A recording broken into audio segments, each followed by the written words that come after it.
everyone. It's Saturday, which means it's time for yet another Salty Saturday morning. I'm your host, Mr. Kadish. Get it right. And we got a lot to talk about today, so I want to bring on our fantastic panel of nerds, starting with Matt Vader 74. How you doing, buddy? I'm good, man. How are you? How are your arms doing? My arms are full of IV bruises, dude. That's what my arms are. Don't lie, bro. That's heroin. Yeah, I've had a bit of a week. He went on a bender. It was real rough. No, nobody wants to hear. Nobody wants to hear about my medical issues, but I've had a rough couple of weeks. But I almost died. Yeah. Sorry. I was power vomiting all over the house. It was awful. My wife was. I find it interesting that your rough weeks coincide with William Forbus not being here for our live stream. So I know it's very strange. A little bit of synergy there. Yeah, a little bit of synergy.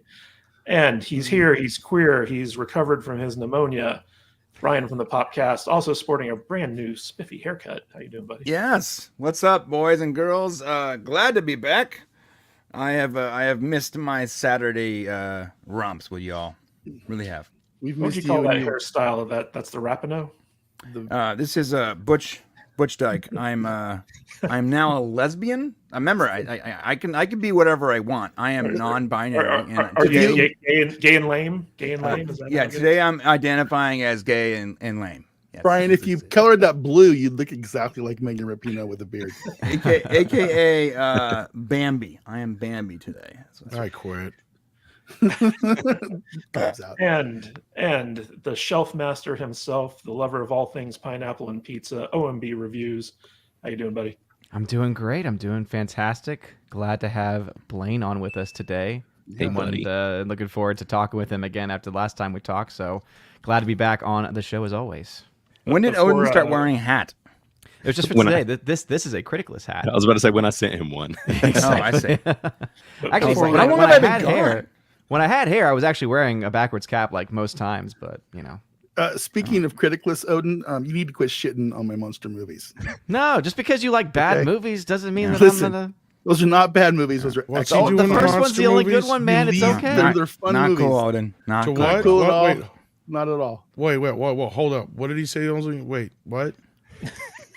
Before we went live, Matt Vader was bitching about how Odin has been going on CRITICLESS and basically taking all the terrible movies that Matt Vader loves and schooling him on how bad they are. Example. Yes. However, I want to say it's interesting that you're complaining about me because I did a positive review of the first Godzilla to try to help the score for that movie because I agree that one should not be as low because the guy who gave it a 5% rating is ridiculous.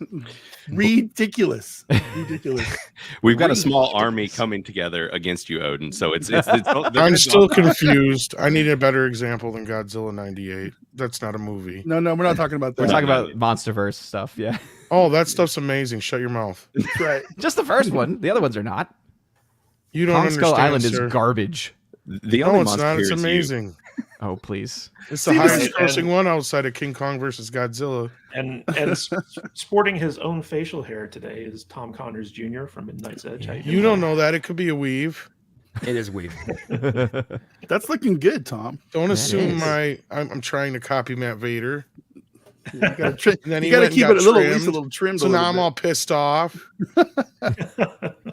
Well, we love pissed off Tom. That's the best type of Tom. And joining us today as our special guest, the owner, creator, inventor of CRITICLESS itself, Blaine Andrews. Thank you for being here today, Blaine. Definitely. Yeah. Thanks for having me, guys. Yeah. If you have not checked out CRITICLESS yet, first thing you do, just go ahead and download it. Come hang out with us. We're all up in there hanging out, reviewing movies and stuff. Just think like Rotten Tomatoes, but not lame, and Letterboxd, but not lame. It's just all of that. So yeah, you can talk about movies, hang out with friends and stuff, but also go ahead and follow us on all the socials and stuff too, because we need for people to know who we are, and we're just kind of hitting the radar. So I appreciate all you guys for giving us some attention.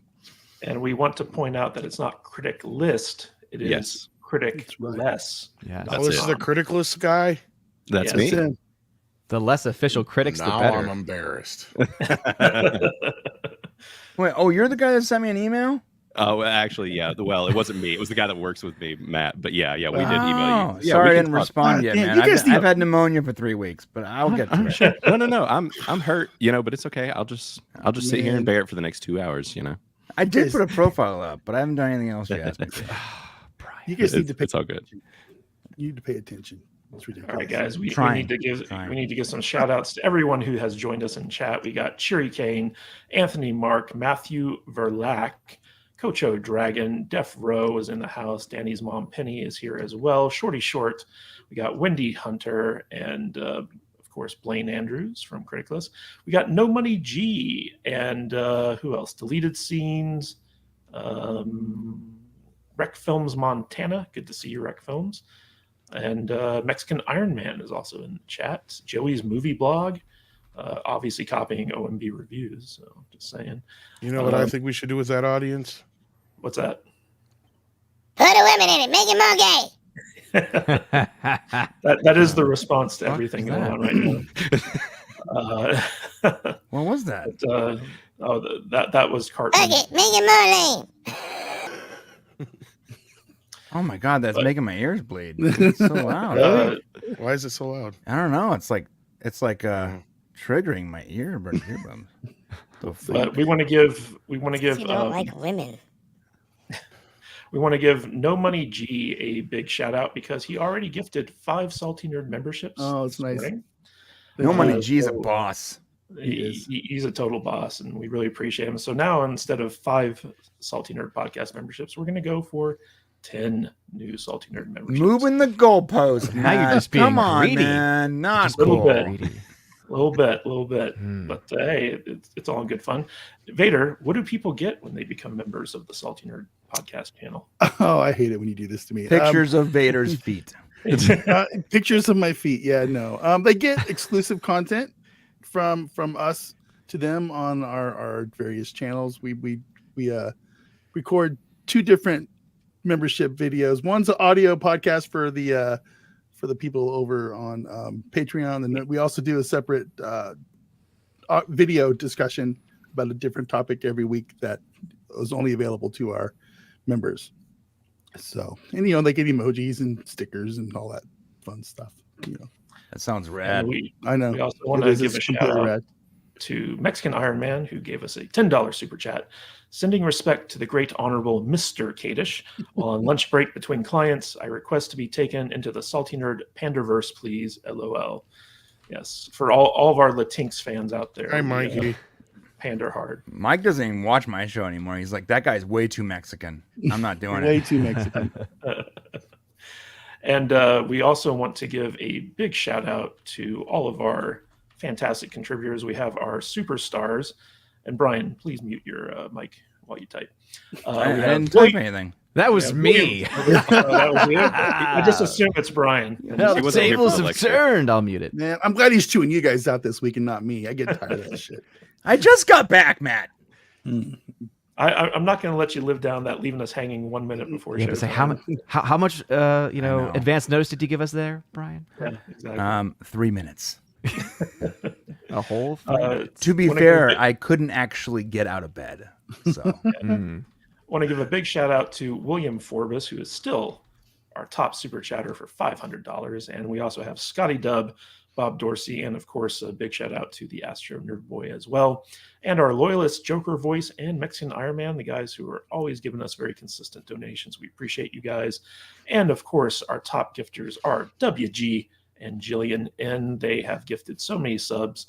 Not as much as William Forbus. Forbus just kind of comes in and crop dusts the entire chat with his generosity. But also a big shout out to No Money G for doing those 5 gifted subs this morning. Really appreciate you guys. And of course, Scotty Dub is still our top contributor in terms of overall contributions. Really appreciate that, Scotty. Hope to see Scotty, Bob, and AstroNerdBoy and William Forbus back in the chat sometime soon. But until then, we've got other stuff to talk about. All right, guys. So let's get into this. South Park has destroyed Kathleen Kennedy, and it is glorious. It's kind of the first mainstream dive into what we've been saying since 2018, which is this woman is destroying everything we love about cinema. And we have this article from Deadline, which basically kind of talks about how South Park has specifically targeted Kathleen Kennedy with her put a woman in it and make her gay and lame philosophy of producing movies.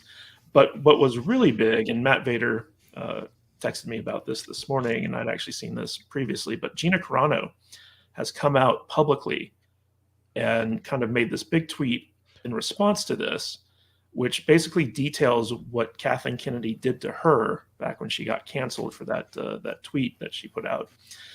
And here's the tweet. This is the part where Kathleen Kennedy demands any YouTubers get censored off of YouTube for sharing and laughing at this hilarious episode.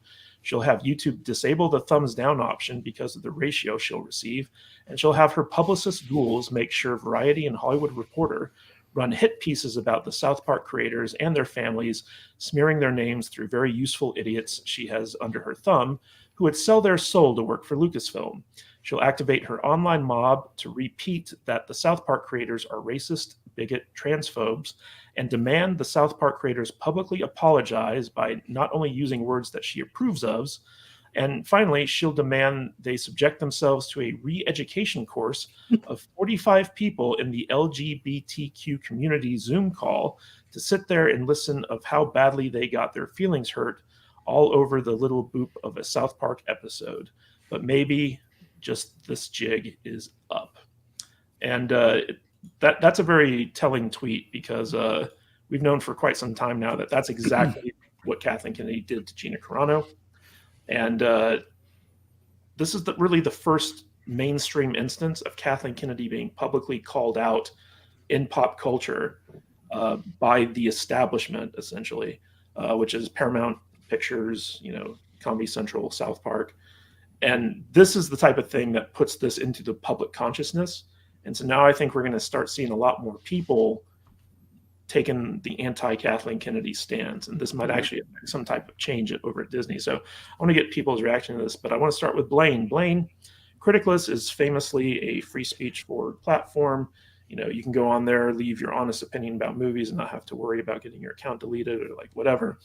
And this feels like the South Park guys have done exactly that, where they're just like, we're just going to tell it like it is. They kind of skewer both sides in the episode, but this in particular, they took really big aim at Kathleen Kennedy. What did you think about this? Yeah, I mean, it was due time. I mean, this woman should have lost her job years ago. I mean, she has, I think, personally been responsible for the downfall of Star Wars and many other properties. So, I mean, slow clap for them and for Gina. I mean, she really she got done dirty, and it was about time that I wanted to hear her take on it too. I mean, she said things here and there, but I mean, she's a nice lady. Like, she honestly keeps things pretty above board, but I'm glad that she came out and was just like, look, this is the deal. It was about time that somebody did between her and them. I think it's awesome.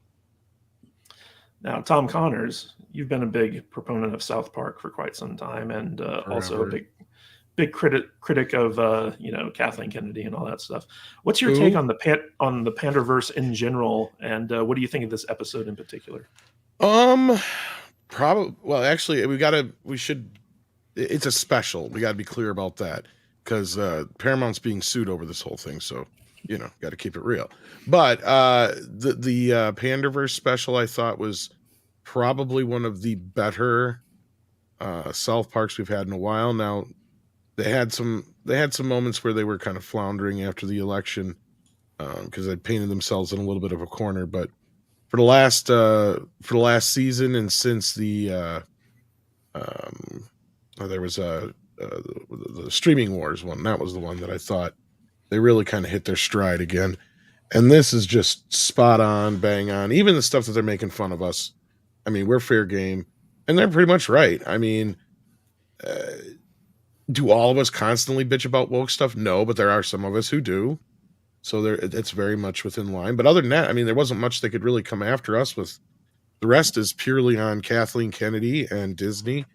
And the one who got off light probably was Bob Iger, if anybody. But I've been hearing this is only a first part, so we'll have to wait and see. Plus, they've taken Disney to task quite a bit here in the last few years, between the Winnie the Pooh stuff in China. And then this last year, Randy had a hell of a rant on Marvel. So people were like, well, I can't believe they left Marvel out of the equation. It's like, well, they've kind of already nailed Marvel. I think this was more they had to highlight Kathleen Kennedy, right? And what they did on this episode is take Kathleen Kennedy from this person that only people like us nerds know Mhm. to somebody that they're like, well, who is this Kathleen Kennedy person? And now they're trying to figure it out, who she is and what she's all about. And the show brilliantly put it together, because I've even made the joke before about how could we have the most successful producer of all time do this to Star Wars, right? And I've even joked about how maybe she was replaced with a lookalike like Michael Jackson and Tim Burton were back in the day, you know, but for them to do that, it was like, geez, are these guys listening to us? Now, again, I don't want to be so egotistical to think they are, but they clearly have to be listening to some of us for them to come to these conclusions, right? Because nobody else is really talking about this stuff. But people like Valiant Renegade and whatnot have made the mainstream news now, and all the others have. So it's getting to that point where this is one of those things where Gina is 100% right. Like, this is the moment where finally somebody took her to task.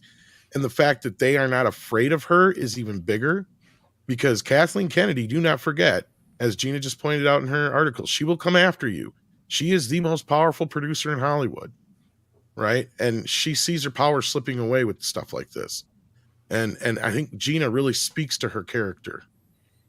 And it's not just her power slipping away, but it's also the public perception, like her legacy. Yes. Odin, I want to throw this to you. You know, you and I met over some articles I wrote about Kathleen Kennedy and Star Wars and stuff like that. You featured me on your channel back before I got into the whole YouTube thing. And, you know, ever since then, like, you and I, we've just been, you know, out there talking about how she is at fault for everything wrong with not only Star Wars, but you could probably even trace the cancer of Disney back to her, spreading into like Pixar and Marvel and like all this other stuff. So what's your take on this? Do you think that she's going to start receiving some enhanced criticism because of her role in all this? I sure hope so. I mean, I'm kind of the same way with Tom. I love I love South Park too. And it's funny because it's actually a show that in many ways became a family show for my family. My mom, when we were growing up, always thought it was like filthy and disgusting and never wanted anything to do with it, because she only ever came in at random parts, like when me and my older brother, and eventually when my younger brother was old enough, we would all be watching it together. And that's all she would ever know is the random parts she would walk in on. And she was notorious for always walking in on like the worst parts of anything, no matter what the movie or show might be. And eventually, though, when she actually like sat down and watched an episode, she's like, oh, there's a nice little message at the end of the episode. And then she realized, oh, they do that every episode. Yep. And so eventually she actually ended up enjoying it. And so we watched it together as a family. And so what I love about how they've done with this, because I've also been a fan, even their bad seasons are still good. Like, we could say like in my mind, it's not as good, it's nowhere close to the better seasons that they've had maybe, but even their really bad seasons or the worst seasons they've had are still funny and entertaining, and a heck of a lot more entertaining than the vast majority of stuff that's out there. But the reason why South Park is so important for doing this specifically is that people like us, we know who Kathleen Kennedy is. We know what she's been doing. We know the kind of personality traits and things like that, but mainstream audiences typically don't. And South Park is a very mainstream show. It's something that most people know about, right? Most people don't know about the behind the scenes producers, producer names and things like that. They just don't know. And so the fact that now people are going to say, wait, oh, this person is indeed a real person, and wait, oh, they did do this. Guess what? Now you have more people who are going to start to maybe search on YouTube or search on Google Kathleen Kennedy Star Wars, and guess what's going to pop up? A lot of the videos that we've been making for the last several years. Yeah, you know, jumped up. Yeah. And so I think that it's a huge deal that they've done this, and I think it's going to be fantastic. And I think because now you are going to have a lot more eyeballs, because now it has gone more mainstream. I think it's going to bring a lot more attention. Whether it's going to do anything, as you all, I mean, I think that, you know, Matt knows this too, right? Because, he was the one that kind of got my head straight when everyone was like, oh yeah, Kathleen Kennedy, she's totally going to be fired, 3 or 4 years ago. And then he was like, oh, she's very powerful. I don't think you recognize this, right? And so she still has that power, but obviously the more mainstream pressure you get, more things can change. We'll see. But I also wanted to say, even though Bob Iger did get away with it a little bit with this one, they went hard after the MCU, because they made so many multiverse jokes saying, that's so stupid. That is the dumbest thing. It's lazy. And I just like, yes. And it was just so many great things in this episode. Yeah, speaking of that, Brian, there was more than just Kathleen Kennedy in this episode. You were talking a little bit before the stream got started about some of the other plots and making fun of both sides and stuff like that. How were those, in your opinion? I thought it was really, really great. I don't think people are saying, oh, they made fun of both sides, and I guess they sort of did, but I mean, I thought it was weighted. Who do you think more. they're making fun of when they say we forgot how to do shit, Brian? That's our generation, man. That's me. That's me. Not talking about me. I know how to do it. I know, but it's true though. We're the start of it all. Yeah. Okay. Yeah. I mean, what generation do you think Randy is portraying right now? My brother definitely identifies as the guy who can't do shit, but I didn't get that from me. So. And I didn't think that part was very like going after both sides. That like they went after Kathleen Kennedy and Disney way harder than they did, Generation X, like way harder. But to be fair, if my wife came up to me, she'd say, "Hon, the door on the oven needs fixed," and I would immediately go, and I would go, "Can you put something into the landlord?" Yeah. Can the handy guy come fix it? Yeah, I get that. That would be totally. And the follow up to it too. Yeah. I'm working on it. I'm working on it. Yeah, I get that part. I just felt like they went way harder on Disney. And with me, it's literally I have a live stream to go do on YouTube. God, yeah, for sure. Yeah. So when my wife asks me to do something, I can do it. I just procrastinate for like 2 weeks first. Mm-hmm. Not that I can't do it, but I just don't want to. No, I think they went way harder on Disney and all that. Listen, in that vein, I won a huge battle this year. Just 2 days ago, my wife came up to me and she showed me a thing on her phone. She goes, "What do you think?" And I go, "I think that's a really good idea." And what it was a professional service that comes and puts Christmas lights all over your house. Oh, that's the one thing I just won't do. I don't have to do it this year. That's fantastic. So, yeah, man. That by the way, that's existed for a while. It's called Craigslist, bro. I know, but that's exactly what that Randy storyline is kind of referring to. Exactly. Yeah. Yep. Perfectly nailed it. I love it when the two right? The two newly minted billionaires were going to fight over outbidding each other on Instagram. There's going to be a van pulled up to my house, and 4 dudes are going to come out, and they're going to put all the lights up on my house, and it's going to take them 20 minutes. I'm going to pay them $200, and then they're going to do $200 per house, and they're going to do about 40 houses a day and make an absolute fortune. Now, who's paying for the lights, though? Or are they just doing the labor? I think I have to buy the lights, too. Yeah, they're going to show up. And exactly in the episode, they're going to show up and say, all right, we got to go head over to the Home Depot and get you about 16 strands of lights. Couple of days. We'll be back on Tuesday. We'll back on Tuesday. Your neighbor's paying me $50 more. So I gotta do Perfect. Now, Brian, as our queer representation, the big joke here was Kathleen Kennedy just says, put a woman in it and make her gay and lame. Which has been the strategy of Kathleen Kennedy since the beginning. What did you think of that? I thought it was great, especially when it was Bambi and everyone was shocked. Like, it's Bambi. I don't care. That's great. Or what about when she was at the restaurant and it's like I told the chef I wanted a woman in it and make her gay and lame. No, it was like right on the money. I think. So, I think Tom said like it was pretty brave of them to do it because Kathleen Kennedy is so powerful.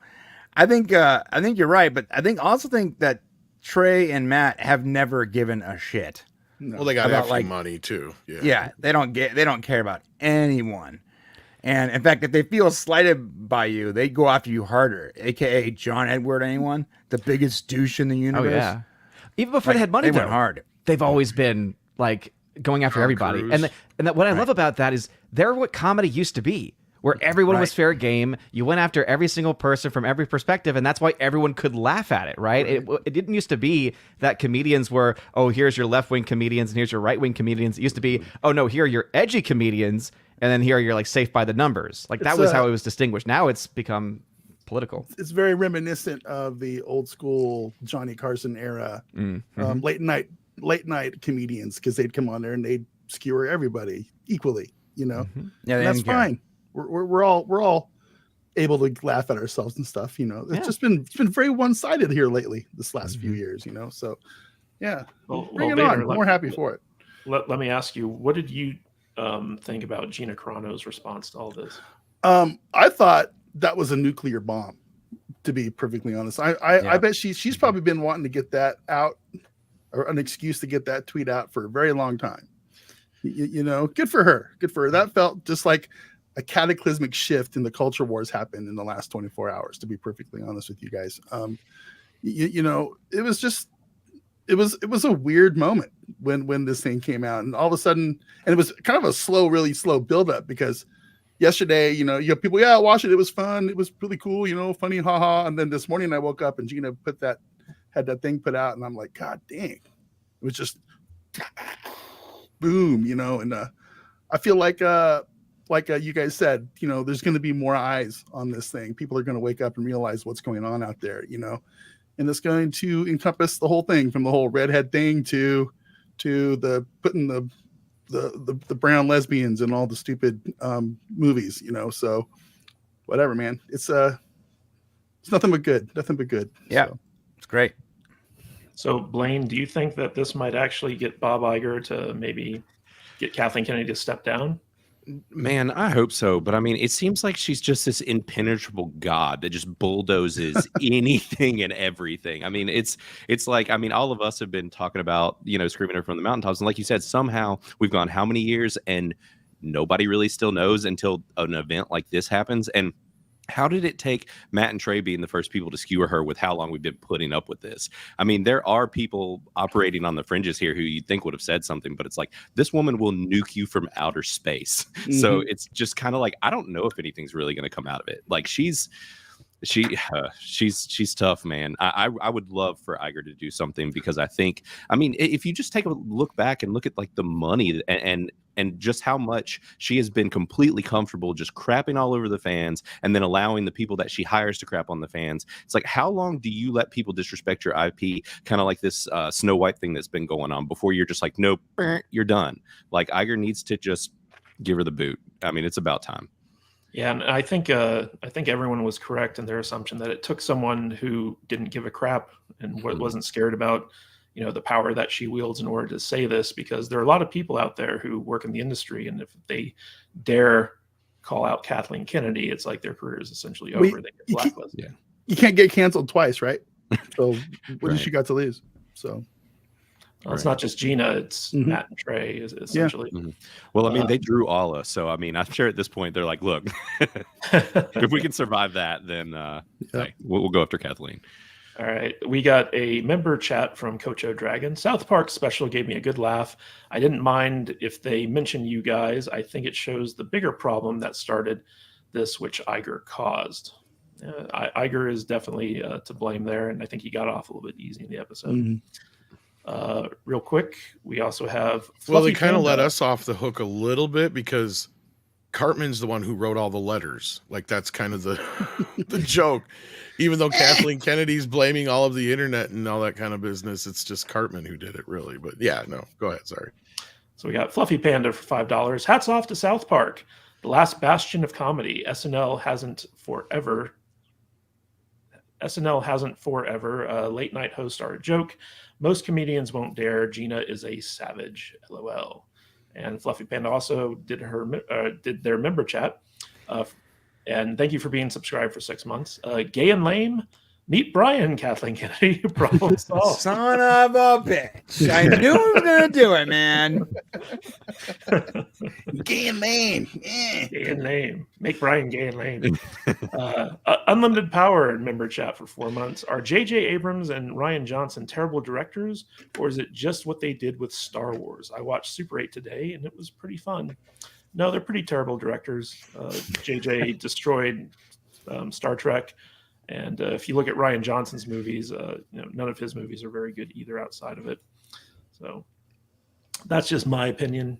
Your mileage may vary.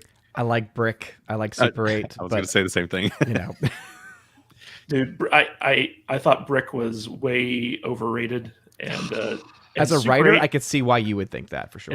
and Super 8 was a lame ET ripoff. Like, oh yeah, like it was a J.J. ripoff. Abrams, J.J. In every way. Abrams can't do anything original, essentially. So Yeah, I do agree with anyway, that point. I'll fight you guys on that. Anyway, let's talk a little bit about, speaking of Disney, let's talk about Marvel and the desperate attempt to save this upcoming debacle, which is known as the Marvels. So basically, Grace Randolph, that bastion of entertainment journalism, broke this week that Marvel Studios is looking to add a last-minute surprise as a in-credit scene to the Marvels in order to drum up enough interest in the movie to get people to actually go see it. Of course, industry analysts are saying more and more that they're lowering the box office take as we're leading up to the release here. And I think Marvel in general and Disney are just expecting this thing to bomb terribly. And it's the shortest Marvel movie on record, right? Because they cut it down from like 2 hours, 20 minutes to 88 minutes without credits. But a lot of speculation has been going on here about the like what the cameo is going to be. And there was this one guy, Daniel Richman, on Twitter who said this about the cameo. He says, "It's going to be someone who was the perfect casting for a certain role and never got his chance to do justice with it because they wasted him on a crap movie." And that's all he's going to say. And so that's kind of opened up the floodgates to a lot of speculation about, who this cameo is going to be. And I think in that tweet, he made it clear that it's a dude. So I wanted Green to open Lantern. I think I know who it this is. up to the panel. Kelsey Grammer. Let's say last night Yeah, on that's what we've FNT we heard. talked about. Yeah. Yeah. So Beast. I know that you guys have all your opinions on this, so I just want to throw it to Odin. What's your take on it? I mean, the first I had heard about this was actually last night on FNT, and they had said that apparently, like, there's, I forget if it was a personal source or something to that effect, but basically that's going to be Kelsey Grammer's Beast. And like my immediate thought went to, wait, this is what they're trying to do to bring people to see the movie? I mean, don't get me wrong. I like Kelsey Grammer. I like his portrayal of Beast just fine. But people don't reminisce about X-Men from back in the day saying, oh, you know what I really wanted a movie about? I wanted a solo film for Kelsey Grammer's Beast. That's what I wanted. No one wants that. So if it's going to move the needle, maybe you make an extra $2. Right. Maybe. I mean, because I don't honestly know what kind of pull Kelsey Grammer in general has, let alone Kelsey Grammer as Beast has. And with the numbers being so low for what they're projecting, it's going to be bad. And with the numbers right now coming out for Five Nights at Freddy's, there's a good chance that Five Nights at Freddy's opening domestic is better than whatever the Marvels is able to do. That'd be I amazing. predict That's bad. Yeah. that it will move the needle just as much as Henry Cavill being in Black Adam did. In fact, less. Well, Tom, what are you hearing about the box office projections for the Marvels? Like, how big of a disaster is this? Oh, they suck. Yeah, no, this is looking like disaster. I'm sure Disney's in panic mode right now. That's why they embargoed this thing, which, I mean, that's not abnormal for a lot of these kind of movies, but it's they have no competition and it's still not gonna open. It's gonna be the moment where people realize, yeah, Captain Marvel was not this big hit that everybody thought it was. They're not even going to be able to buy tickets to really save this one because I don't think they have the feminist groups behind it. This is going to be one of the biggest disasters in Marvel history. I mean, they're looking at their projection is somewhere between $50 and $70 million opening, if I'm remembering right, Odin. But like, that's a big gap. Like that could fall anywhere in between there. If not, I predict it'll be less. I think this is going to be on the Flash level. Like, I just feel like nobody really gives a crap anymore about this stuff. Mm-hmm. You're talking about a sequel to the least watched Marvel show in history, and the movie that most people didn't like, even if they went and saw it. Yeah. So I predict this is going to be horrendous for them. It's part of the reason why I think they're rethinking this whole thing over at Marvel. If you haven't been noticing, nothing is in the pipeline right now outside of the stuff that's done. They have not. They went back to the drawing board on everything else, including Daredevil. So at this point, I think that I don't know if they know they've pinpointed the problem yet. The problem's pretty simple. You decided when you had your biggest moments in history, where you had comic book movies, the biggest films of all time, to say, you know what, we're going to F with the formula. We're going to, make it land, put a woman in it, basically. And they decided to just turn it into this thing of secondary characters and women stand-ins for all the most famous men. And they decided to make sequels to TV shows instead of their movies. I think the audience really learned this with Doctor Strange, when they went in going, oh, I'm going to see a sequel to Doctor Strange and that recent Spider-Man movie he was in. Oh, no, what the heck is this all about? I don't remember any of this stuff. Why is Wanda here? A lot of the audience was lost because they didn't watch WandaVision.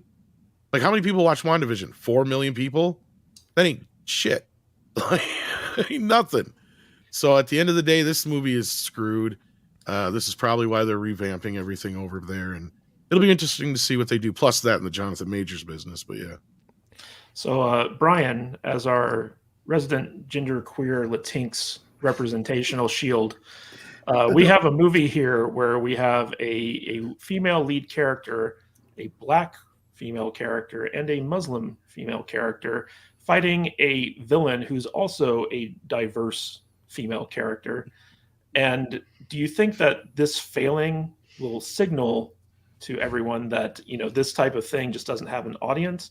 But also, on top of that, the biggest criticism that this movie has gotten from the left is that apparently Brie Larson's heteronormative relationship in the movie isn't gay enough. So, what are your thoughts? It needs to be gayer. And more lame. More lame. Yeah, I don't even know how to respond to that because I'm the diversity hire. Yeah, I don't even know why you hang out with us anymore. Yeah, I don't know. Why'd I come back? Hey, he's got the Rockano haircut. Look, man. Yeah, I think she needs to be gayer.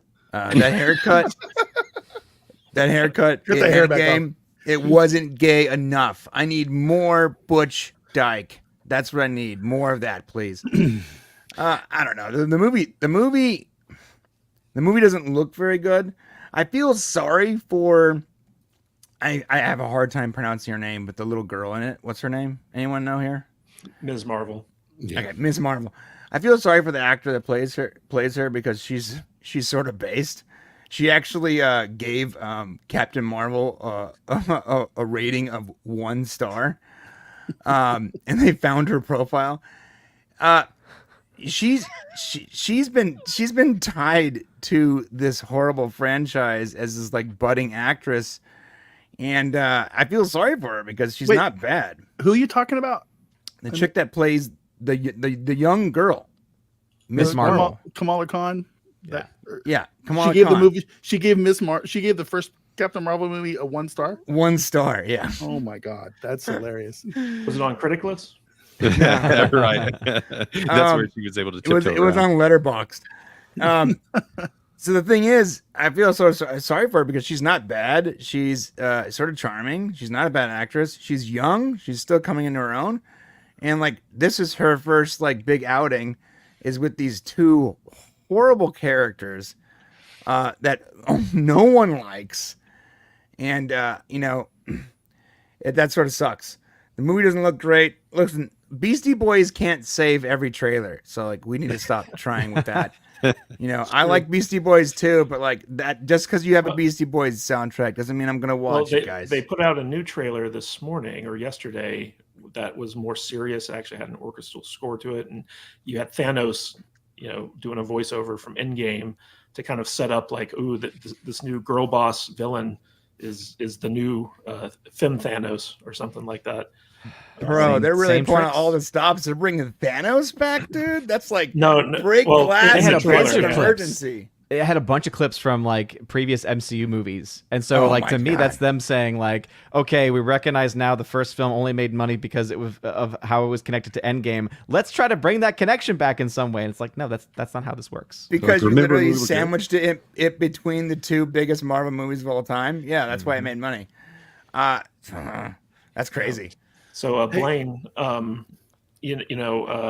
what have you heard about this cameo? What do you think about the success of this movie's potential? And how much do you hate Brian for mentioning Letterboxd on the stream? I mean, he's dead to me, but I just said that's where it was. I'm sorry. Listen, contact her on Twitter and say use Criticless. I don't know why you're using Letterboxd. I don't care if it's the facts. You hurt my feelings. All right, that's the end of it.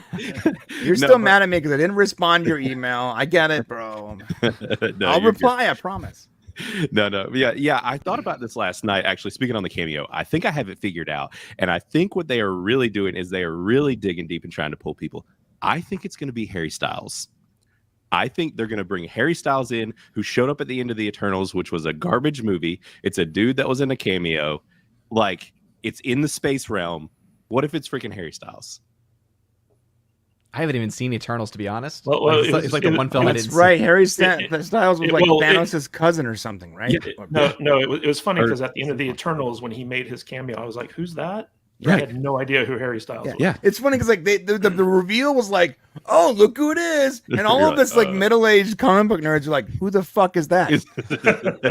Who is this person?" But think about what they're going for with the marketing of this movie. If they think that they're trying to like market to all these girl bosses and whatever else, and like Harry Styles being this, like ally and this, androgynous whatever, I bet it's freaking Harry Styles. It feels like that could be what they're going for to bring people into this movie and let the rumors spread that he's in it.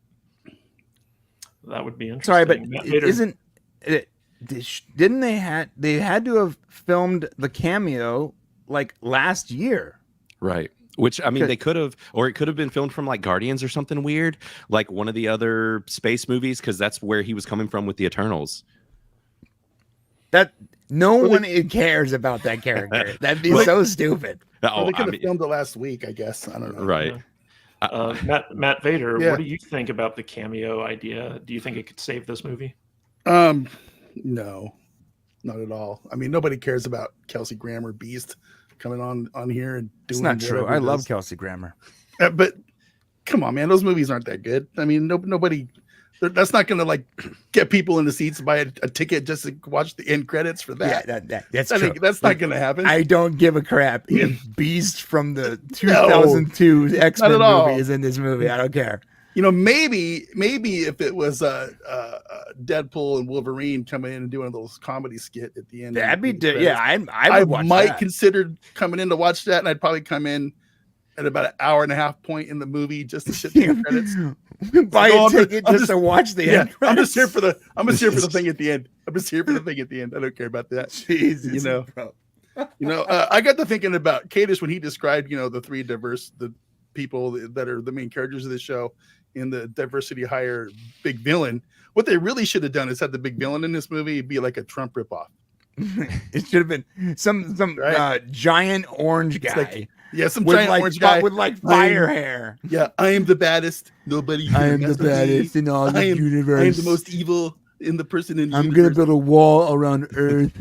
You three My girls, tiny hands. They're tiny. You three girls rejected me, so now I'm gonna take you out on your planets. Don't make me grab you by the vaginas. Yeah. Hey, I do want to highlight one thing, guys, because we don't matter. Our opinions don't matter. Over on Rumble, we have a comment, and it says, I don't need to hear from a bunch of 40-year-old white guys why the Marvel sucks. It wasn't made for us. So I guess what we Is that you, Brie? Isn't that what Brie? Yeah, Brie Yeah, Larson said. That's exactly what Brie Larson said. It wasn't made for you. And that was It my wasn't second made one. for Care you. what some party old white dude says about a wrinkle in time. My favorite Apparently, response. it wasn't made for anyone because it I was bombed. gonna say that's the best response is it wasn't made for anybody because no one saw it. Oh, sorry, I cut that joke, man. I'm sorry. I hate you. So, yeah. I think they're just being funny, but it is kind of one of those things. It's What's funny is ever since they stopped making movies for us, they've been losing money. hand Losing over money. fist. Yeah. Mhm. yeah. Gee, who You would've guys thought? should take a hint and start making movies for us again. It ain't working. Because when they did make movies for us, they were huge. You know, it's Successes, amazing. right? Yeah. It's amazing how many toys they sell when they make money for us as well, right? Yeah. You know, Zoomers like- don't care We're about the number one Thanos and buyers. Harry Styles. Yes, They we're don't the like number action one figures. consumer of toys, and that's where the money's really at. Let's be real, because Mutant Mayhem ain't gonna make Paramount shit. What made them money this year was $1 billion in merchandise sales for Yeah. Ninja Turtles. So here's Right. what you do. Here's what you do. You make a really cool Marvel movie that's for everybody. Make it really fun, and you sell merch. But in that merch, you sell the action figure, and then you have like an arm for a giant action figure, and then another one you have a leg, and another Wait a one you have a minute. torso, and another one you have a head. So you got to Wait buy a minute. all the figures together. So I'm feeling right, very attacked right now, Matt. I'm feeling a Yu-Gi-Oh So you make like a reference here? Galactus thing, right? I built the Zodiac? Iron Man heart. It only took me 6 weeks and was only $700. Okay. Right. And we'd be all in on that, man. All And in. it works. So the theory I heard about this cameo, which is the one I really hope is true, but it still wouldn't get me to see this movie, is that it would be John Krasinski's Mr. Fantastic coming in and basically setting up the Fantastic Four. But I think Blaine's theory is probably a little bit more accurate, because they do have plans to use Harry Styles and have some No, they're not. Eternal They're stuff. not doing Eternal stuff. That's completely over. Come on, Kadish. Come on, bro. We can hope. There is giant- no more. They haven't even mentioned the giant Yeah. planet-sized stone figure there forever. sticking out of the They've atmosphere. completely ignored that ever Yeah. since. They're- Exactly. The Eternals is over. That never happened, as far as they're concerned. It ain't happening, bro. That was an Eternals alternate- is so dead that they actually reminded people about the Inhumans in the last Doctor Strange movie. They're like, "Oh, forget about this over here. Remember this bad thing we did Yeah. here?" Forget, Look at the this Eternals instead. was so bad, they embraced Inhumans instead. Exactly. Which was so bad, it didn't even make it out of the pilot. You had to go watch it in theaters and be disappointed. It's so bad. Well, they did This is show great. a few episodes, but it was bad. It was. They didn't Well, finish the season, right? It was just the first couple episodes. It was like a full season, but they had like storylines and stuff left open, if I remember right. So another theory is Hercules from the end of Thor, where basically you have the guy from Ted Lasso, and they could shoot that because I believe he's in the UK union as opposed to the SAG. So Mm. that might have been something that that they went with that, but I don't see him really pulling in the audience to the Marvel. What if it's either. CGI Hulk? I mean, can Ruffalo like do the voice? Is he allowed to do that? No, Voice actors aren't on strike, right?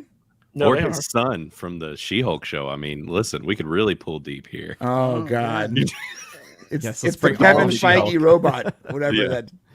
Kevin. Yeah, Kevin. Kevin. Yeah. No, you know what it is? It's Megan the Stallion. That's who it is. For sure. She's not in the set. She's not in SAG. No problem. I did want to bring up just to give kind of a frame of reference on the box office stuff. So again, the domestic opening weekend is projected to be somewhere between 45 and 67 million at this early point. If you look to Ant-Man and the Wasp: Quantumania, that film domestically opening weekend 106 million. You look to Dial of Destiny 60 million, and then you look to The Flash 55 million. So we're talking about an opening that is going to be well below Quantumania and is potentially going to be below some of those others. So, guys, we got some super chats I want to get to. We got Drew D for $5. Will the writers' actors strike give production companies opportunity to evaluate and clean house of failed talent like Kathleen Kennedy? I think we're already seeing that, right, guys? Like we've seen a lot of productions get shut down and stuff canceled. And the problem is what they always have is a scapegoat, right? They have a Victoria Alonso, they have a somebody like that. It was like, what's her face over at Lucasfilm got the axe right after all the Rise of Skywalker business. I'm trying to remember her name now, but they pushed her out of the company. Or no, it was Last Jedi because Ryan Johnson ended up hiring her. I can't remember her name. It was something Hart, Kiri Hart. Oh, Carrie Hart, yeah. Yeah, so like there's always somebody who's going to take the downfall for the bigger people. Somebody is always going to be the one to blame. Kathleen Kennedy is going to act like a victim here. Let's not forget how powerful she is. She has done nothing but what Bob Iger has asked her to do at the end of the day. So she'll be able to hide behind that. As you've said before so brilliantly, Kathleen Kennedy is not going anywhere, at least not for a while. But we'll have to see on that. This could be the first thing to shake that up a little bit. I thought she was going to retire. She might retire, but it ain't anytime soon. Is she gone yet? No. She was supposed to leave after Indiana Jones. She's still fucking there. And that's why I've been one of the few people who agreed with Matt. I think we disagreed a little bit at first about it, but I'm like, no, he's right. She ain't going no place. I'm always proven right, Tom. But it was funny because I saw a article the other day about the TV show Superman and Lois, and about how they've already laid off like half the writers on that show because of the new SAG stuff. It's like they made it too expensive, and so writers actually lost jobs. Because of that wasn't a bad show either. That's still going, but basically, I think that in this period, and you're seeing it with, it's almost like people Marvel. Warned writers that could happen. Yeah, interesting. And what's really interesting about this is that the studios have come out and basically said if this isn't resolved, in a couple weeks or something like that, they're just going to table it until the start of the next year, right? The new quarter. And if that happens, basically all of 2024 is going to be a desert for new TV shows, new movies, all that stuff. It's going to be completely empty. We're going to be watching a lot of Korean films in the series. Exactly. All right. And not a bad we thing. also have a super chat from Whiskey Jack for £2. Suck a crusty sausage, multiverse. Yes, indeed. And Keely Chow, another member chat. One of the good things about the X-Men movies was the casting. Kelsey Grammer's performance as Beast was perfect. Yeah. I don't know about that. X3 overall was just like a shit show, in my opinion. It's a Brett Ratner shit show. Well, Kelsey, the thing Kelsey has is that voice. Yeah, he has a Kelsey voice. the voice. Don't you have a personal vendetta against Ratner or something like that, Kadish? No. I just think No he's worries. a complete hack. I ran into him a couple times when I was Maybe working you in did tell me Hollywood. something about him. You were like, yeah. Oh no, he's just a sleazeball. He's a sleazeball hack. I mean, that's all. there is Aren't to most directors? it. No, not really. Anymore they are. All right, let's talk about another woke problem, which is the plague of self-inserts in Hollywood, and this is crazy. Like the number of examples of this is terrible. So the big thing that happened this week was, Spider-Man 2, the video game got released, and right now it seems that Tom, this is actually like your tweet here, where basically we have a self-insert of a writer for April O'Neil in the latest Teenage Mutant Ninja Turtles, and we have Mandy Kaling in the Scooby-Doo Velma video, and then we got I forget this girl, but basically this was Starfire's The Thing daughter. in Starfire. Yeah. And God. and this is the picture of like the Spider-Man 2 thing, and so She basically looks like she had a stroke. Which one's Yeah, the the- CGI? So the actress, the facial model from the first Spider-Man video game, was actually much more attractive. And when they were releasing stills from Spider-Man 2, everyone was like, what happened to Mary Jane? And then this stuff came out where basically this is a writer for Insomniac Games.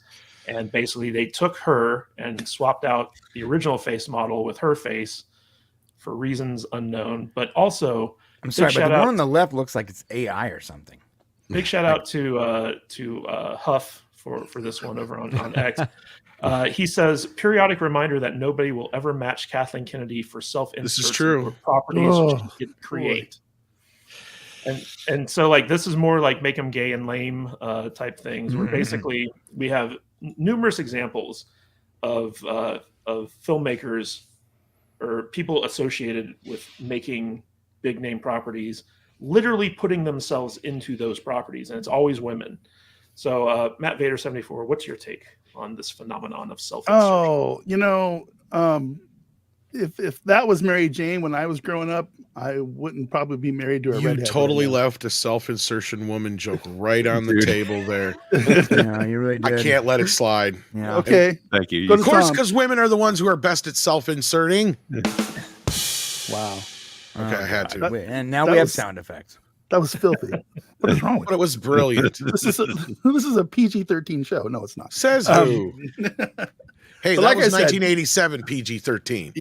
Like I said, Mary Jane Watson is the reason I had a huge thing for redheads and still do growing up. I married a redhead because I wanted my own Mary Jane Watson. I think a little bit deep down, that was kind of what I was thinking. It's a weird thing, especially with the real. I mean, why would some of these girls want to see themselves in these kind of things? Like that one little Jabba the Hutt looking chick, the Starfire one. It's like, I mean, nobody wants to see that. She's the only person on the planet that you would think she would want to see that in a comic book. It's very strange. It's very strange to me. Isn't the point of selling comic books and television shows, to have attractive people on them so people want to watch them? Is that not wrong? Is that right? I Or- don't know. I'm so confused about That's how the way they- I feel, but You're not allowed to say that. You can't say that. I'm not. I can't say that. You can't say that. I mean, if I was a comic book writer and I self-inserted myself into the Spider-Man role, it would be the worst thing ever on the planet in the history. Nobody wants to see that.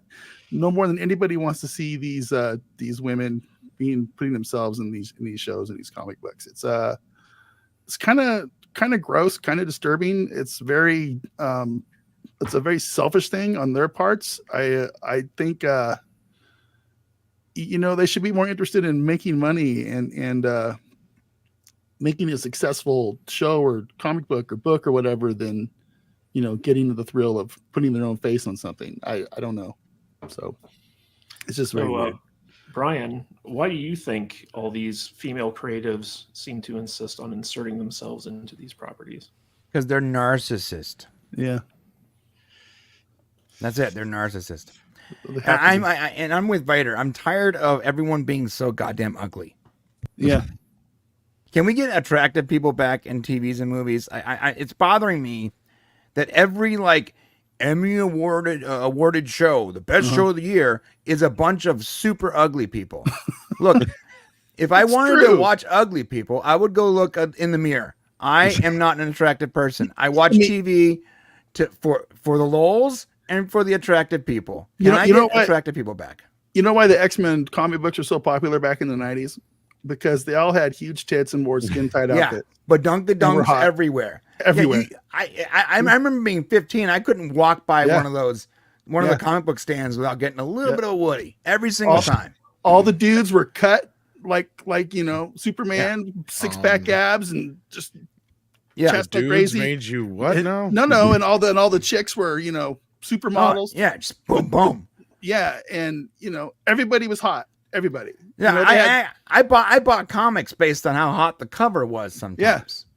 Now the stories eventually is what kept me, but I mean that's what started it. Well, you guys are the guys who bought Playboy for the articles. Gotcha. No. I bought Maxim for the articles.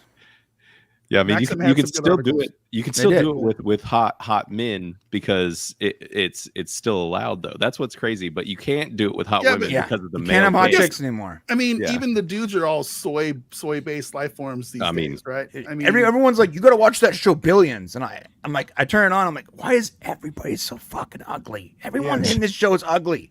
I can't get past how slow it is because everyone's so ugly.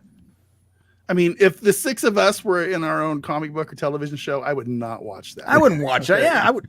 Is hell no. Hell no. Are you guys saying the audience is lame for watching this? No, I'm saying that you have to have so much personality to get past our looks. It's ridiculous. Okay. That's right. I basically conned my wife into marrying me, and she's just stuck here now. And our viewership just went down to 12. All right. Thanks, guys. I want to throw this to Blaine. So Blaine, there's been a big thing about representation in entertainment ever since Kathleen Kennedy came into power. And the idea here is that people respond to people who look like them.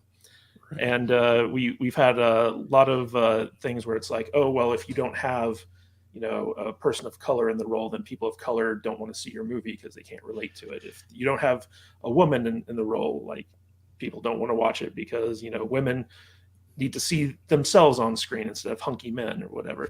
So what's your take on this phenomenon? It seems to be in video games, movies, and TV shows. Yeah, it's everywhere. And I think it's one of those things where it's like, you know, with some of these like hyper woke ideas, some of them come from a semi good place, but then they just turn into this giant snowball that you can't stop, and it turns into the lamest shit you've ever seen. So it's like, me and my wife talk about it all the time, where it's like, I remember watching shows back in like the 90s, and I mean, I would watch shows with all black casts or whatever and didn't think anything about it. There were all kinds of shows that were super diverse, and then, you know, the whole narrative just kind of changed, and they pretended like it wasn't a real thing and we didn't live through the 90s. And now it's getting to this point where like certain characters are written in a certain way, and then they cast a certain person, and you're like, that person doesn't fit this other character that was written that they're playing.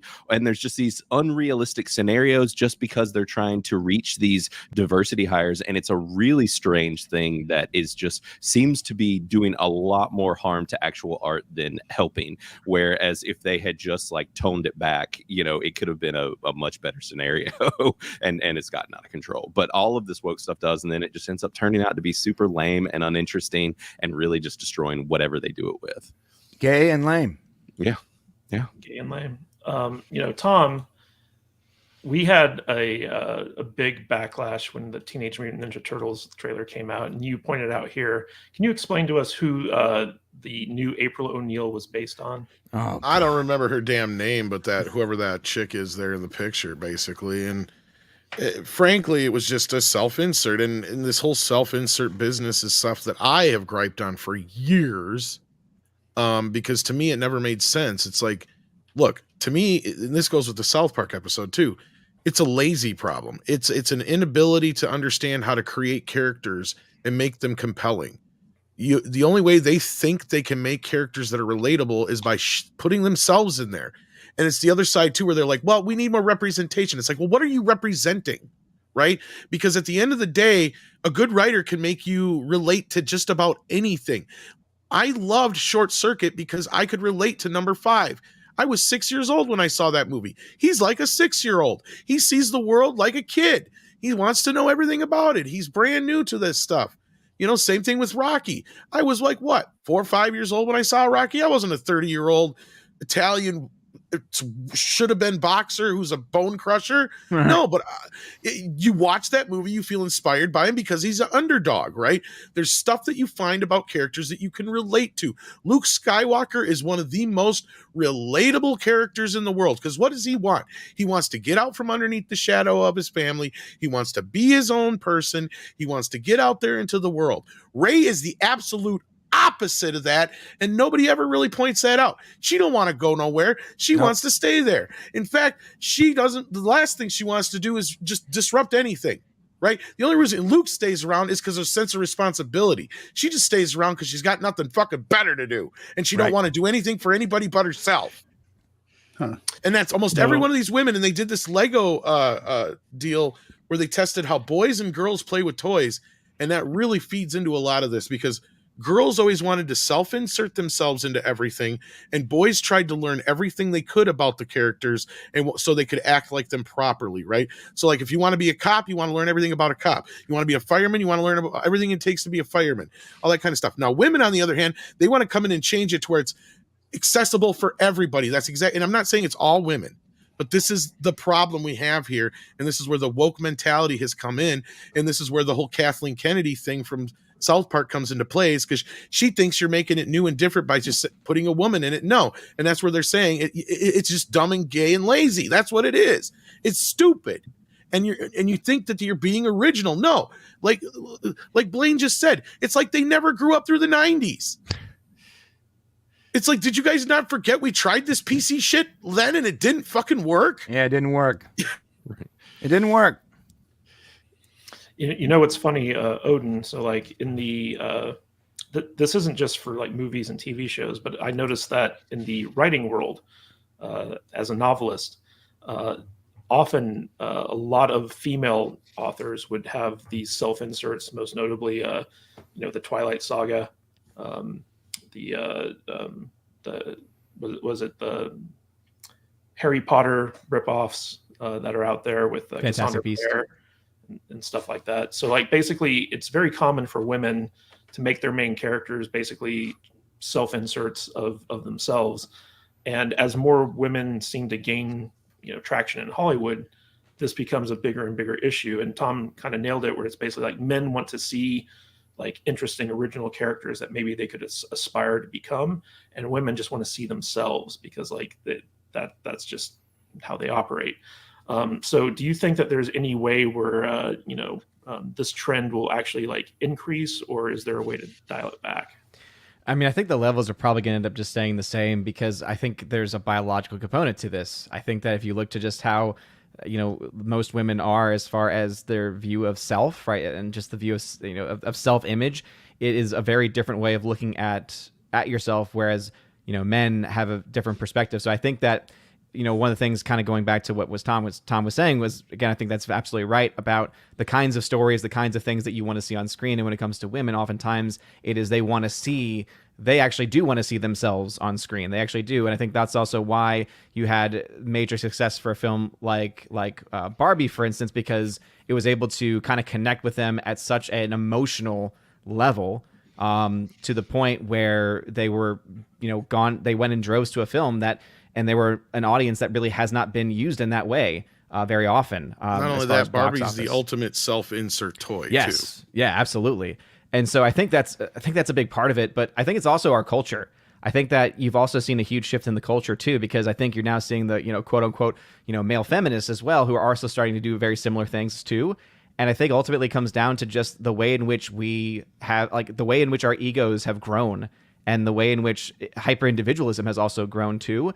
You've almost seen this impact on writers too, right across the board. Obviously, I do think it's much more predominantly amongst women, but I do think that you are seeing this just across the board, with the concept being that, I want to see myself on screen because I have to feed my ego. I have to feed this sense of self that I'm not getting from my life. I'm not getting from everybody else, because I need to be able to get validation from clicks, from likes, from from sales, from whatever it might be. And the only way that I can do that is by creating this false image or false perception of myself that is is a way to try to get validation. So I think it's a part of it being a biological difference between men and women, which is why you see it a lot more amongst women who do these types of inserts. But I also think there's a cultural shift too, where now there's just so much more of a hyper focus on ourselves and on our self-image and on needing validation from anyone and anything.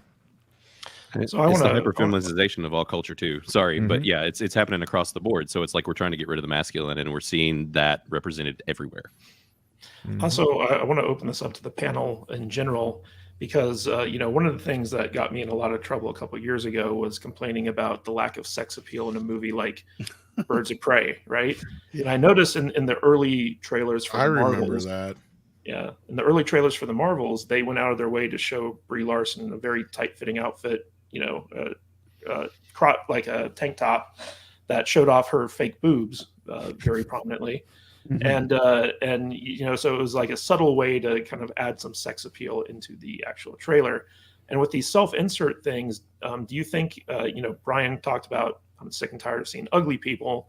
And I think that the self-inserts is kind of like a way to try to make them more like feel like they're more attractive than they are. Do you guys think that this is a sex appeal issue? I mean, I gotta be honest. I think that the self-insert of the April O'Neil in the new TMNT, the actual person is way more attractive than that ugly, super frumpy cartoon version.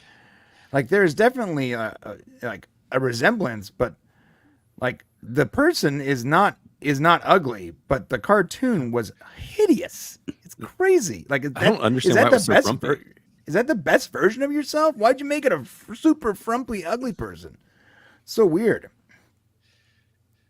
I think that's why though, is that it doesn't necessarily have to be the quote best version of, like, because again, I think that that is much more of like an old school way of telling it, right? Of I want to see the best version of humanity, the best version of even yourself. Because I think that we could probably argue that there have been self-inserts, right? Ever since, anything that's ever been created, everything that's ever been written, there's always been some kind of self-insert. Stephen King is like the king of that on men's side of things. But it used to be, because the culture was different, it used to be a hyper version of it, right? So an actual, good version of yourself, or a better version of yourself. And now it's more of no, I just want to see myself. I just want to see me.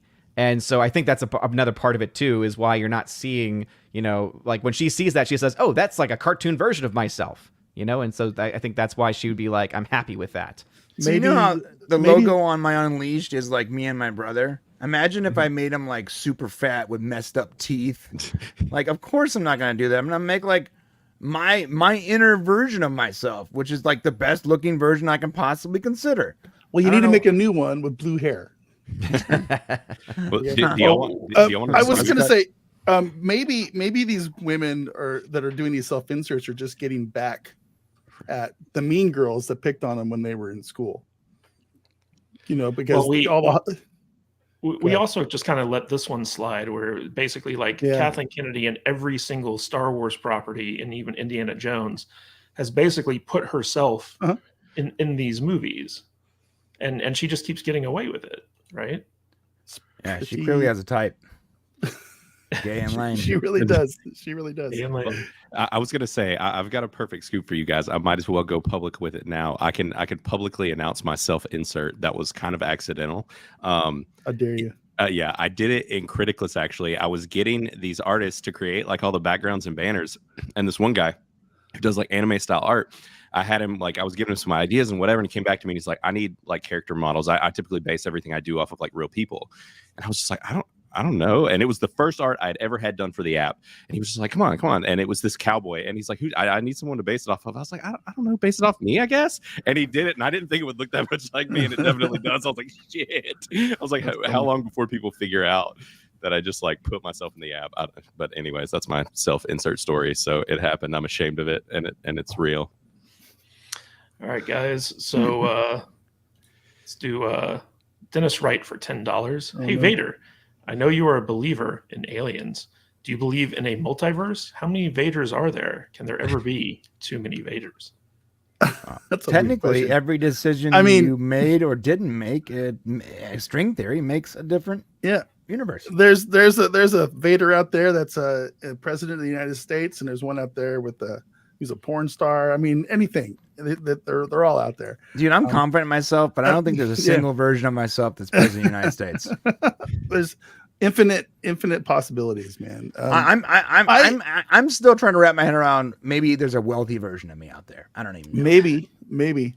I do believe in aliens, and I don't know if I believe in a multiverse or not.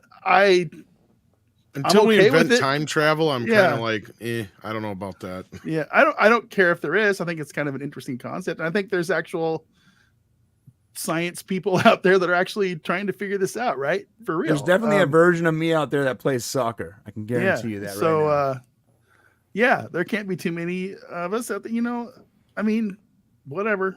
I mean, multiverses are lame, right? Isn't that what they said in South Park? But I think multiverses are lame because it's a bad storytelling. Like if you do it right, maybe it's great, but they never do it right. They go the most lazy route possible.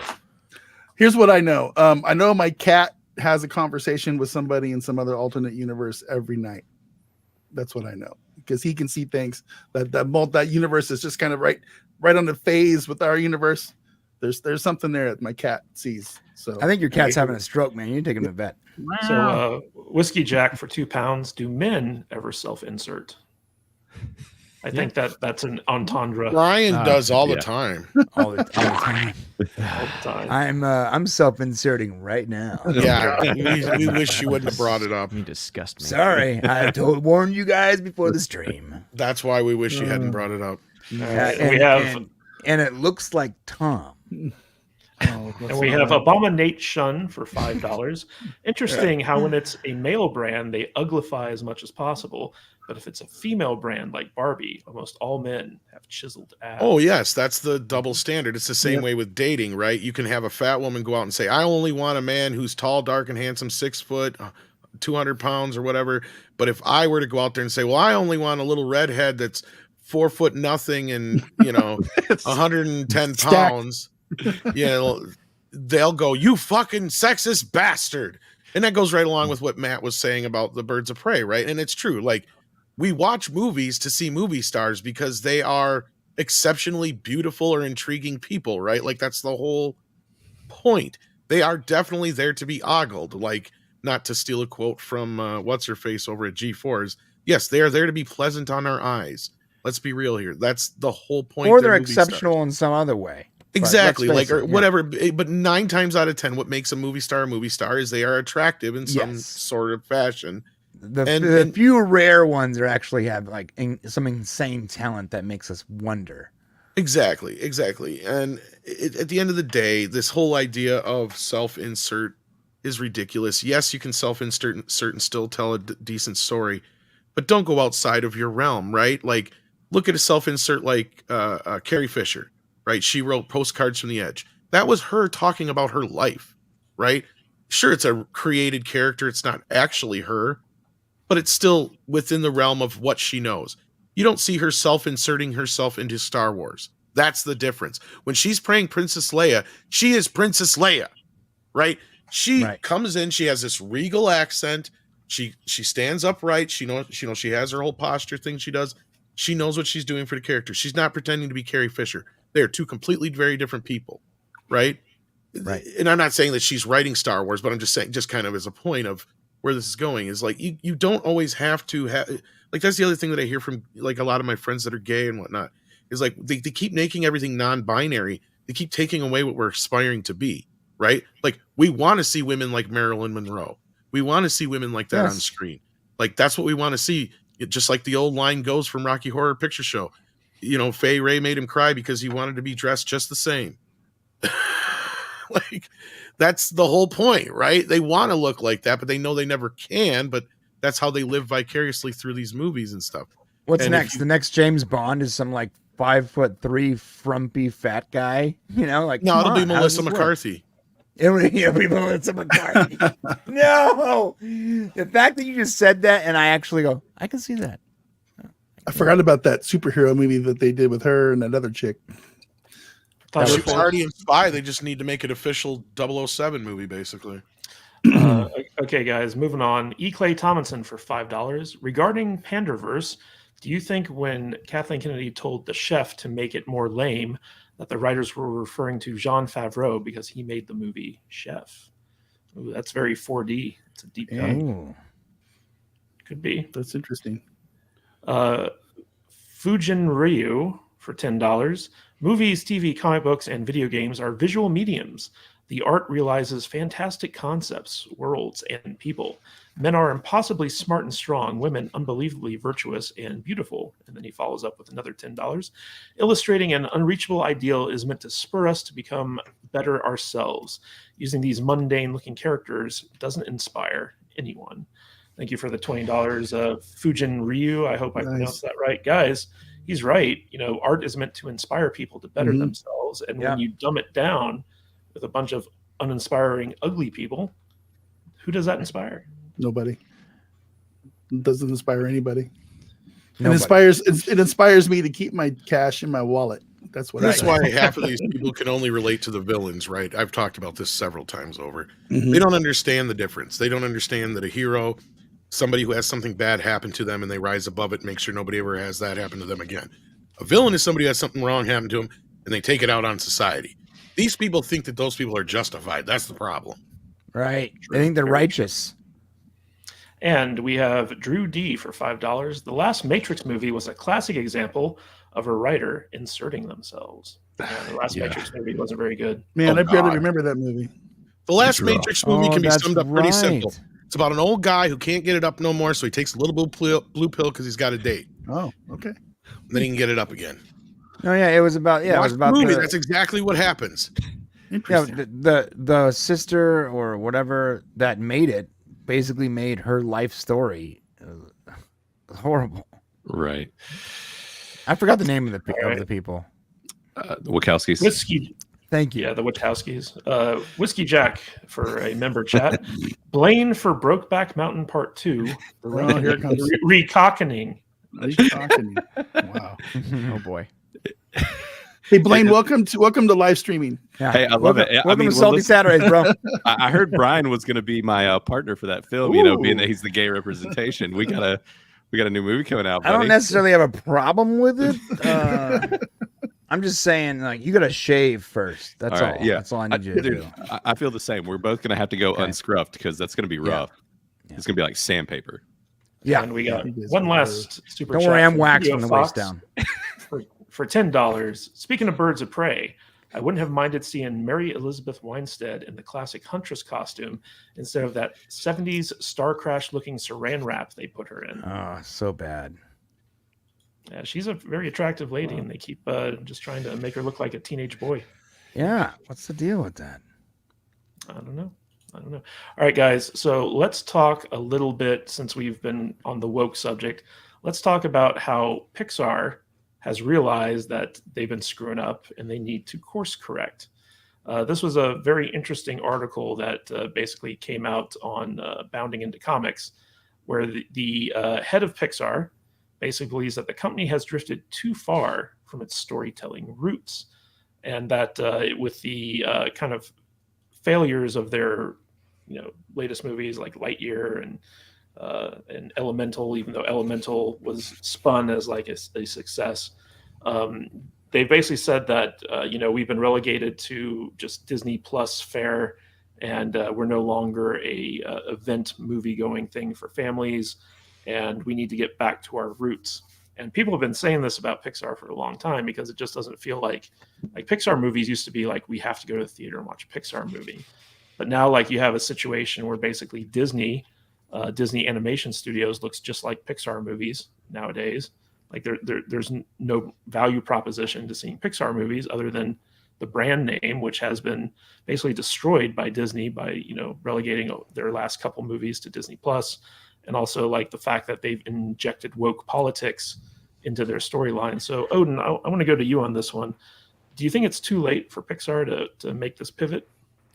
It seems like it, because you're right. Every single Pixar film that has been released over the last couple of years, really more so than ever before, have almost all been unmitigated disasters. I mean, I look back to a film like Lightyear. I mean, just thinking about the movie on paper, right? Just even outside of the, for people like us being more susceptible to, okay, you're taking a new take on a character. You're looking at the real life version of the action figure from the Toy Story universe.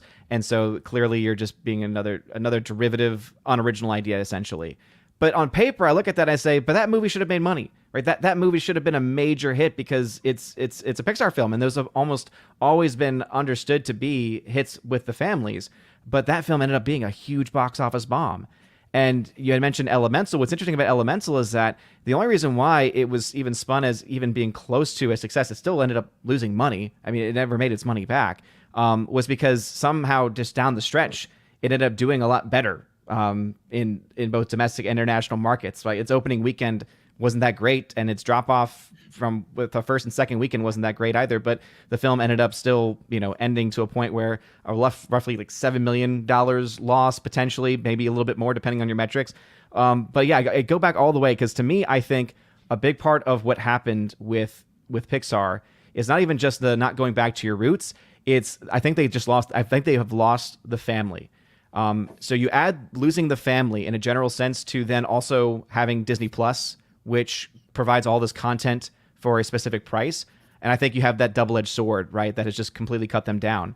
And I say lost the family because I go back to the release of Lightyear, and what was happening around the same time in the public eye. It was all the crap going on in Florida, right, between the governor there and between Disney, the releases of videos of the creators, people behind the scenes saying, yes, we're trying to essentially indoctrinate your children, trying to put in all this crap in these movies, showing the examples of how they put that crap in the movies too. And so I think that ultimately, having lost mainstream audiences, mainstream family audiences, and then also with COVID and the push to streaming, having families say, "Oh, we don't have to spend all that money anymore. We can just watch all this stuff, from the comfort of our home." I think that there's just not really a chance, I think, for these movies or for them as a studio to be able to really come back. They would have to have a complete overhaul and a consistent showing of content before they could have any hope, I think.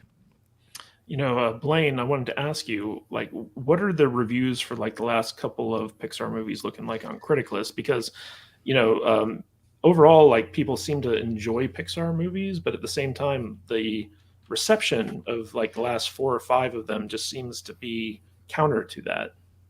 Yeah, I think they're doing okay. Like the last one, Elemental did all right within the app. Actually, it was one that I reviewed. It was better than I expected. Now, I mean, they aren't doing like, back in the day, if something like Elemental came out, it would have been a most excellent, like it's something that everybody's giving very high percentages to. That is not what's happening now. They're hanging in like rad or decent. And that seems to be what I'm noticing.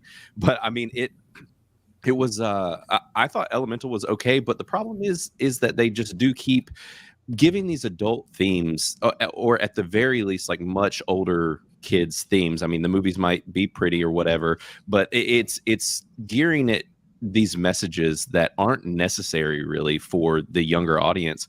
And I just don't think, I think parents are noticing that, and they're just kind of like, well, why should I take my kid to see this outside of them just thinking that it's going to look pretty when there's all this messaging and this undertone, that doesn't need to speak to them. There doesn't have to be this type of, whether it be social justice or whatever messaging within these films for children. And I mean, Elemental wasn't as much that, but it was still very much about, accepting other types of people from other lands and whatnot. And I get that, and that's fine. And they did it fairly well in this movie. But I think that it's also just a lot of people are getting burned, and so they're not even giving it a shot anymore. Yeah, Blaine, you're spot on, man, because maybe Elemental's fine, but I've been burned so many times that I don't trust. There's a trust factor that's been lost, and I don't trust the messaging not to come out and try to brainwash my kids. Right. So now I'm like, I gotta watch this first before I can let them watch it, and I'm not going to the theater to watch a kids show before I take them to the theater, which means I'm gonna watch it on Disney Plus or whatever. Right. I'm gonna look at the reviews, the parental, conservative parental reviews first, and then I'll let them watch it or not. Which means that they're losing money because I don't trust to go let them go see it for the first time. Dude, I took them to see Fast and Furious because I knew there was gonna be no messaging. Yeah, it's pretty sad when you have to pre-screen Pixar movies. Right. It's really rough. Well, they're not even Pixar movies anymore. Well, that's the thing that I think Odin kind of left out, and everybody's kind of overlooking, is that the talent left the building with John Lasseter. Yeah. John Lasseter was Pixar. And when they stretched him too thin between Pixar animation and Disney animation, that's when people started going, well, is this a Pixar movie or is this a Disney movie? Prime example, Wreck-It Ralph. A lot of people think that's a Pixar movie because it was written by Lasseter. It has all the same hallmarks as a Pixar movie, looks like a Pixar movie, but it's a Disney movie. I'm looking at Zootopia's another one. Yeah. Right. I'm looking at the list here. I got Toy Story Wikipedia pulled up. The last Pixar movie that I actually remember watching was The Incredibles 2 in 2018. And before that, it was Brave in 2012. And that was the movie that destroyed Pixar right there. So, people don't really realize that, but what the lady behind Brave was the one who basically began this movement to get John Lasseter exited from the company over hugs. Right. That was the worst they could figure they could get him out for, because they were sick and tired of having an old white dude tell them what to do or what would work and what wouldn't work. Maybe 30 years of experience underneath his belt was a good enough reason to listen to him, but they didn't think so. Instead, they thought that we had to get rid of him, and now he's over at Skydance, so whatever. Disney has become a pale comparison of what it used to be, all because they decided to do that, and that was the biggest mistake they ever made. And this guy who, I forgot his name now, but he also worked under Lasseter, so he should know better, and that's kind of what he's saying here in so many words. He's not wrong in anything he's saying, but he's missing a lot of the bigger picture here that he probably can't say out loud, right? And that's the biggest problem. And yes, Lightyear should have been something that made money. I don't think it had so much to do with the audience going, well, they're trying to make everything gay. I think it had more to do with the audience going, you know what? We can't trust Pixar and Disney anymore because their movies suck now. right? Because I think The Little Mermaid is another thing that showed us they trusted the movie so far up to a point, and this is the general audience, because the general audience don't care. They don't know who any of these people are. They don't know the difference half the time between a Disney movie and a Pixar movie before there was, the merger of the two. At this point, though, they're just saying that this stuff sucks. I don't trust my kid watching it because there's always something that they drop in there that makes me uncomfortable, and I have to explain it to my child, and I don't like that. And it's not that I'm a bigot or I'm a racist or I'm a sexist or I'm a homophobe or I'm a transphobe, but my kid's 3. Okay? He doesn't understand this shit yet. That's the point, right? Yeah, I don't want to have to explain it. Right. It's too early.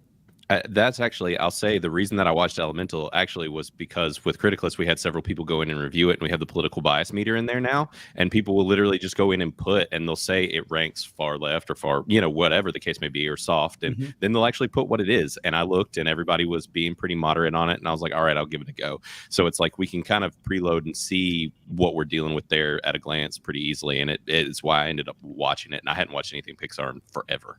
I love that about CRITICLESS, that you have those the badges, the like sliders the on there.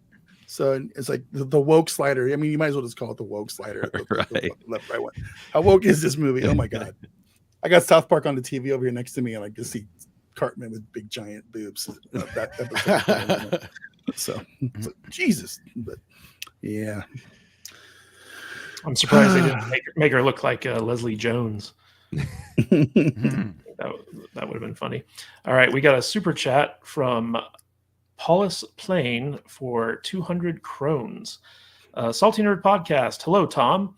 Ideas for big budget feel good Western movies. The Ukrainian War. I need ammunition, not a ride. President Zelensky. Thank you. All right. Yeah, makes sense. All right, guys. So speaking of getting back to their roots and all this wokeness stuff, we have kind of a funny story here, which is basically woke voiceover backfires. And I found this on Twitter, which I thought was kind of funny. So there's this Asian voice actor. Basically, his name is Sungwon Cho, otherwise known as ProZD, and he's a pretty prominent voice actor. And he basically has been advocating for representational voiceover, which basically means that if you're white, you can't voice black characters in animation, you can't voice Asian characters, and only Asian actors should voice Asian characters, only black actors should voice black characters, et cetera, et cetera. And then it came out recently in on X or Twix, I guess you could call it. Twix. He went on a big rant about how he got an audition, and it was an audition for an Asian character, but he wanted to also audition for some of the white characters, and his agent was like, well, the studios don't want to do that. Like they want to keep with this representational voiceover stuff where basically, black actors get black characters, white actors get white characters. And this was the very thing that ProZ was advocating for. And he's like, wait a minute, you mean I can't audition for like white characters because they're white? And he also complained that the Asian category encompassed like a bunch of like Middle Eastern and Latino and Southeast Asian and stuff like that. And so he's like, it's not even Asian, it's just that category of brown-skinned people. And they were like, yeah, well, I mean, that's just what the studios are doing nowadays. And so it's one of those situations of like the guy got exactly what he wanted, exactly what he was advocating for. And then once he got it, he realized, uh-oh, this ain't good. Tom Connors, what do you think of this karma coming back to bite this guy? We told you so. No, like if you would have listened to us, we would have told you this was exactly what was going to happen, right? What happens when you don't let actors act? When you don't let voice actors act? They get stuck in this doing the stupidest things ever. Like it kind of, the definition of acting is to portray somebody you're not, right? Now, do I think that every actor should be able to go out there and do some crazy stereotype? No. But at the same time, people didn't even realize that Uncle Phil did the voice of Shredder. Right. Do they care? No. Nope. Why? Because it's a kick-ass voice, and we will always associate that voice with Shredder forever, no matter what. Same thing can be said for any of the, there's a number of characters you wouldn't realize were voiced by one or the other, or an Asian actor and you didn't realize it, or even a girl in some cases. Most people, I remember flipping their lid when they realized Bart Simpson's voiced by a girl. It's like, wow. It's like, yeah. I have a question, and I wish Jude was here because Jude's a voice actor. But when voice actors audition for things or get their stuff out there, do they have to put like a headshot on their resume? No, they don't. They don't? Okay. No. But so, Brian, one of the interesting things about this is that, you have situations where, like, representational context, you can't have a baby voice a baby, right? You can't have a woman voice a male character or a man voice a female character. You can't have like all these things that in animation you actually can do. Exactly.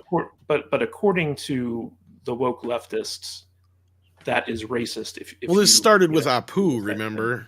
That was the whole thing. It started with the idea that a voice actor who voiced Apu didn't happen to be Indian. Yeah. So it was like, okay, well, guess what? Also, when The Simpsons were made, they had only 6 or so voice actors, and 3 of the guys do all the voices in town. All of them. Right. But it goes a little bit beyond that, Brian. So, like, you had a situation where I believe it was Scarlett Johansson was going to be playing like a trans character in some movie about like it was a biopic about an actual trans character. And then they were like, oh, she's not actually trans. She can't play a trans person. And there was such an outcry that they actually ended up canceling the movie because of it. And so, like, instead of actually having representation on screen, where you have like a woman playing this trans character, they got no representation out of it. And so, like, it's just one of those things where, like, if you're woke, you just destroy everything good about the industry that you're trying to make a living in. And as our woke representation on the panel, I just wanted to get your opinion on that. It's the Ouroboros, man. It's the snake eating its own tail. That's what it is.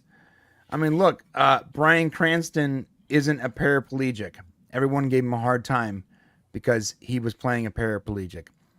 What about Snow White and the 7 random people? No, it was 7 dwarves, but again, the Ouroboros, the snake ate its own tail, and now there's 7 little people that aren't getting a job. This is what happens. The longer it goes, the more these people, the semi-reasonable people realize that they've gone too far, and now they're eating their own tail. This happens throughout history. This has always happened when people that push too hard one way then get bit by their own sword. And it goes both ways. So if you're an actor, that's the point of acting. You are acting like a different person. You're not acting like yourself in every movie. Imagine if every movie was like Vin Diesel in Vin Diesel. Like, how does that work? Well, that is kind of the worst example to use because Vin Diesel. That is the worst example. Like, I'm very, very sorry. That was Daniel. He is basically the same person. There you go. I'll reinsert There you go. Thank you. All I'm saying is, like, if you're acting, that means you're acting like whatever character you're being given to act. You don't have to actually be or represent that character in real life. That's the point of acting. It's pretending. You are pretending to do or be something else. I don't understand the concept of you having to be this exact. You have to be trans. You have to be this specific race. You have to be disabled. Stop it. That's the whole point of acting, is that you are pretending to be someone else. And guess what? Some people are way better at pretending than others. I don't think you can find, and no offense to disabled people, I don't think there's a Bryan Cranston level disabled person ready to be a paraplegic actor. There just might not be. The guy who played Whale, what was that guy's name? I'm forgetting his name right now. Brendan Fraser. I mean, was he actually 800 pounds? I don't think so. Should he have been? I mean, he was close. Should you have hired an 800-pound actor to play it? I don't think you should have. You need to hire the best person that can play that role. It doesn't have to be someone who actually looks. That's the whole point of fat suits. That's the whole point of of actors who put on a lot of weight or lose a lot of weight for a role, and they get all method with it because they're trying to portray. Well, that's the an best version example of that where you character. could hire a fat person, right? You could find an actor who probably is overweight, but they're not Brendan Fraser. But they're not Brendan Fraser. See, that's point. the thing. They're not Bryan Cranston. Maybe you could find a paraplegic that can act in that movie, but they're not Bryan Cranston. Yeah. Just because they can do the job doesn't mean they're the best person for the job. And this goes across all industry right now, and it's happening everywhere. And we're seeing that it's just continuing to landslide, where it's like, yeah, a person can do the job, but I mean, you've got a pool of people to hire. You can hire the best one, or just the one that like fits the requirement. And whenever they do it's get actually somebody that who person real life. Oh, and then when they actually you need to do play get an AIDS-riddled trans person. We need to find an AIDS-riddled trans person right away. It's like kind of like when they actually do get somebody who has a disability in Hollywood. What do? They constantly stick them in the same roles over and over again. Marlee Matlin made the same movie like 20 fucking times. Like seriously, like how many times can you be a deaf woman who's got some guy trying to kill you? Like that's all they ever put her in was movies like that. It's like no, she was in Supernatural as a deaf person where demons were trying to kill her. Exactly. See, I'm serious, bro. well, it's kind of like the wheelchair guy on Star Trek Discovery, where we're all going, that is fucking dumb. Okay, Right. like, look, we get you're trying to represent here, but wouldn't that person probably feel like they're more represented if they had like a really cool futuristic wheelchair or something like that? Right. Like even if you're gonna go to that extent, because let's be real, if the moment that ship gets hit and goes one direction, that motherfucker's going rolling, and nobody's gonna stop him. Yeah. Yeah, no, you're right. I remember watching Smallville, and Christopher Reeves was actually in the show as like some professor that was studying. And you know what?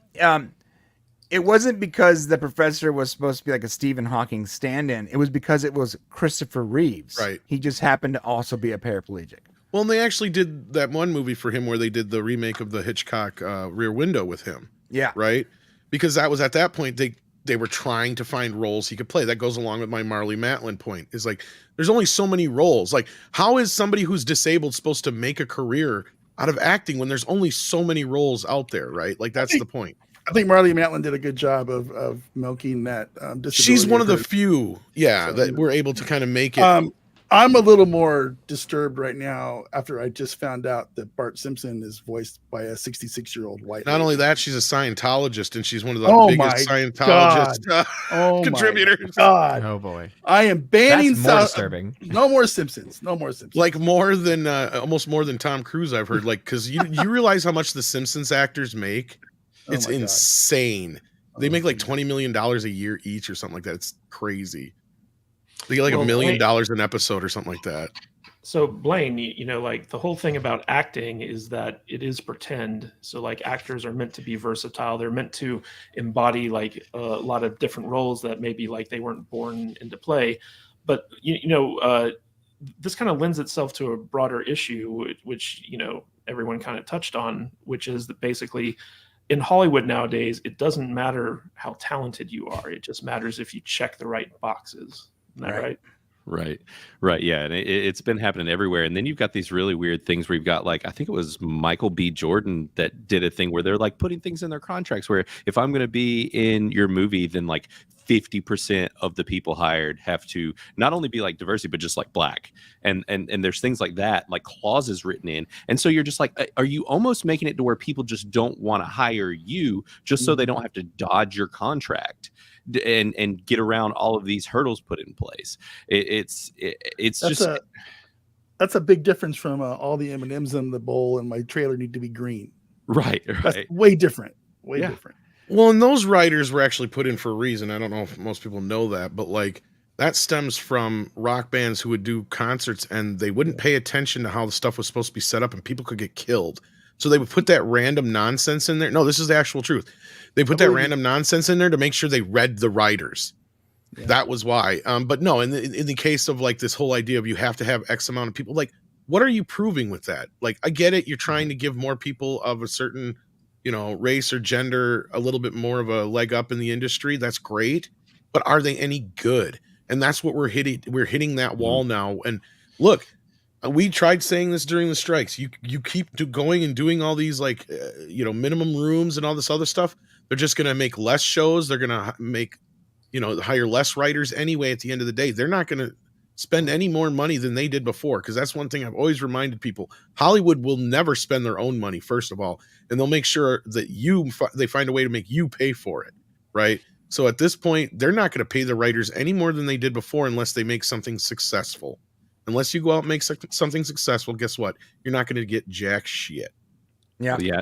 And there's, I mean, the lack in quality across the board with everything is starting to show because they're doing this in the industry. So it's just going to keep going. That's right. Yeah, and you know what? More little people need to be in movies. I'm going to make a studio where we make nothing but movies with little people in them. I'm not kidding. Only little people. You're going to call it Little People Studios. Little Studios. It's going to be like Ghostbusters, just with little people, little props, everything. Awesome. Yeah. Just do what they did. Remake every movie with little Just do what people. they did with That's Wolf what of I'm Wall gonna do. Street. Well, I'm going to Throw 'em remake at the Wolf of targets. Wall Street with little people, but they'll be throwing life-size They're people. throwing There it life-size, is. like full See, that's size the people. thing. That's the trick. That's the spin. Is every time there's a normal-sized person in the movie, they're played by a little person. If there's a little person in the movie, they're played by a normal-sized person. All right. Odin, what's Diversity. What's interesting about this whole concept is that a lot of these actors tend to be like socialist or communist until it affects them, and then they're like, "Oh, this isn't fair," but they're getting exactly what they believe in, exactly what they advocate for, and I think that it's almost poetic justice when you see these actors who advocate for these things, and then once they get them, they're like, "Oh, wait, I was completely wrong." But we see this a lot, like Peter Dinklage famously, like he called out Hollywood for, "Oh, you only hire midgets to play like the parts of midgets." And then Hollywood's like, "Okay, we're just not going to have midgets in our movies anymore." and every other CGI. every other dwarf actor is basically like screwed now because one guy like called out quote unquote unfairness. So do you think that there's a sense of poetic justice here?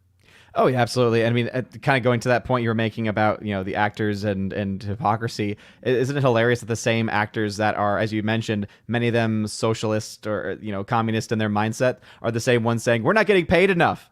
We need more money. It's like, oh, okay, gotcha. All right.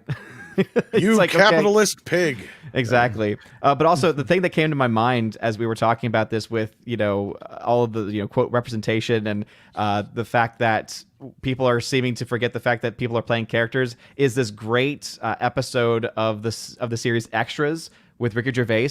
There's an episode that he does with the, oh my goodness, I don't know why I'm blanking out on his name.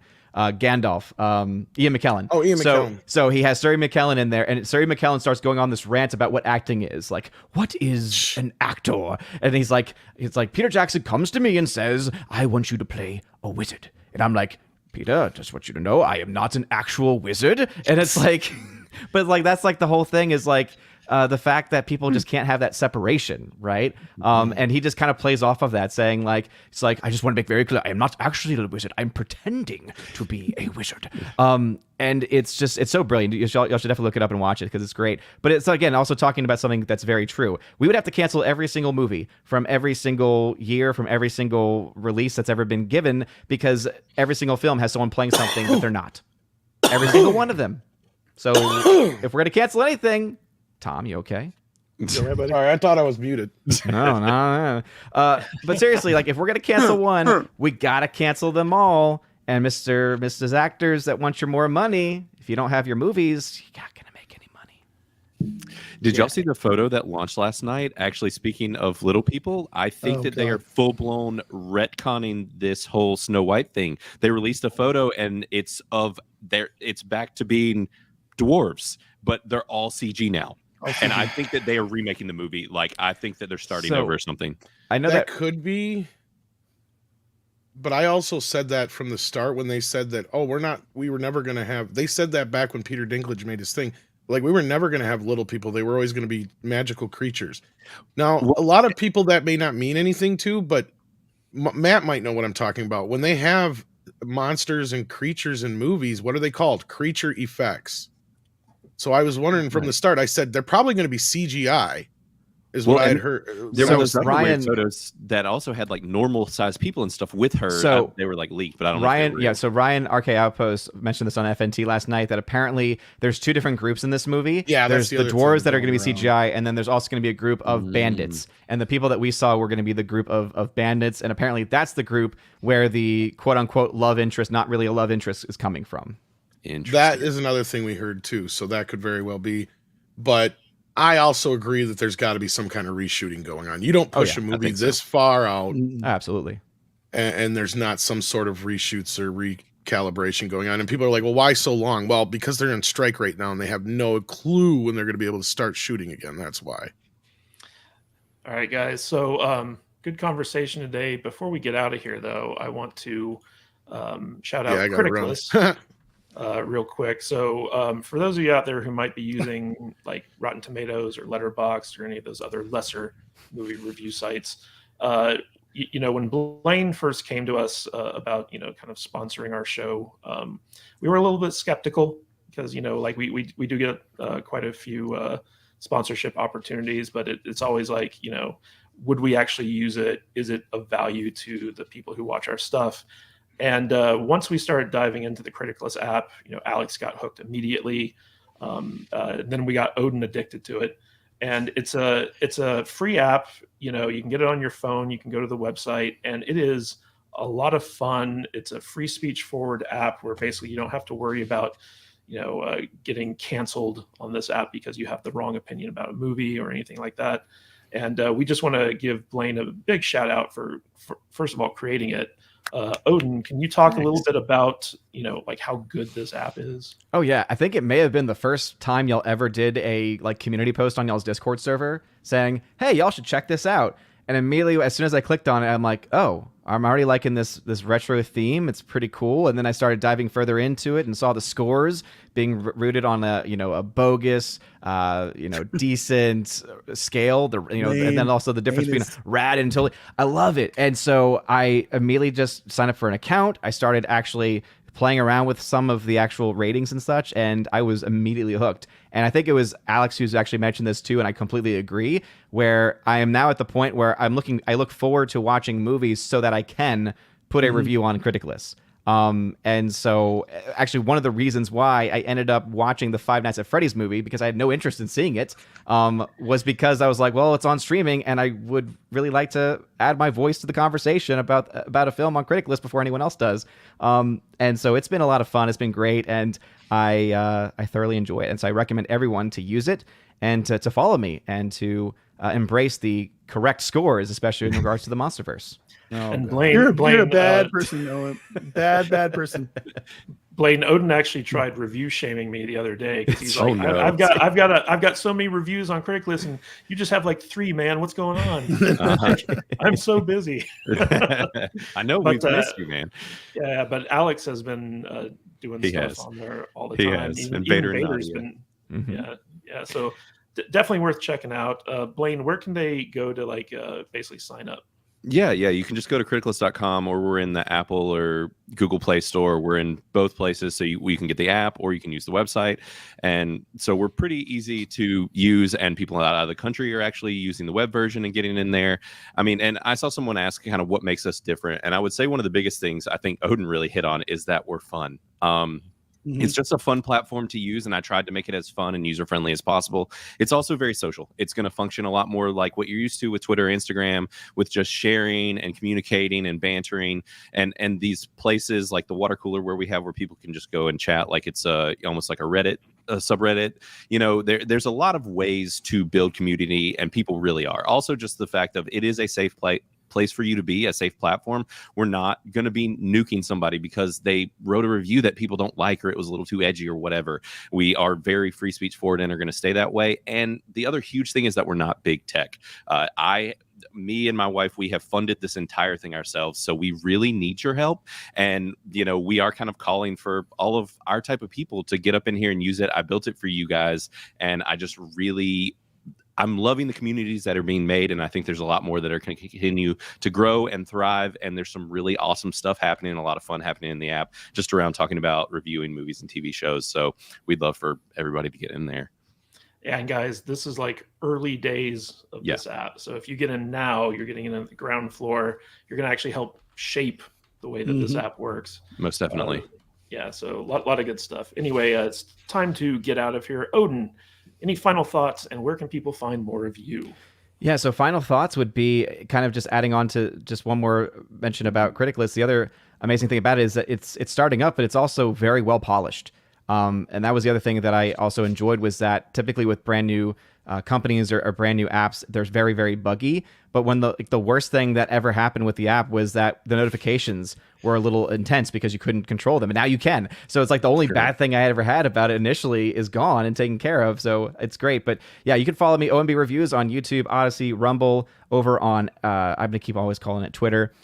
Also, you can follow me on CriticalLess as well, at OMB Reviews, Templar Odin. Follow me over there and share the love. And I hope to see some better reviews of films like the Monsterverse over there. Oh, there will be. Blaine, can I load a GIF to my banner?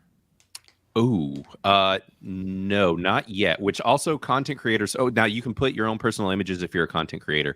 We have custom created art for like all of our regular users, but content creators, since they're kind of their own brand, you guys have the ability. If you would ever, finish the process, I know. then No, you can I put did your own- upload a GIF No. to one of them, but it didn't animate. That's all. The problem was we didn't have it blocked to where people could put GIFs in there, and so it would allow you, but it wouldn't really work. So that was our bad. I think we caught it after you did it, possibly. Tom Connors me. Jr., any final thoughts, and where can people find more of you? Midnight's Edge After Dark, and I'm heading over to Mephisto's to talk some Chucky. Nice. Awesome. Thanks for being here today, Tom. Always No appreciate problem. it.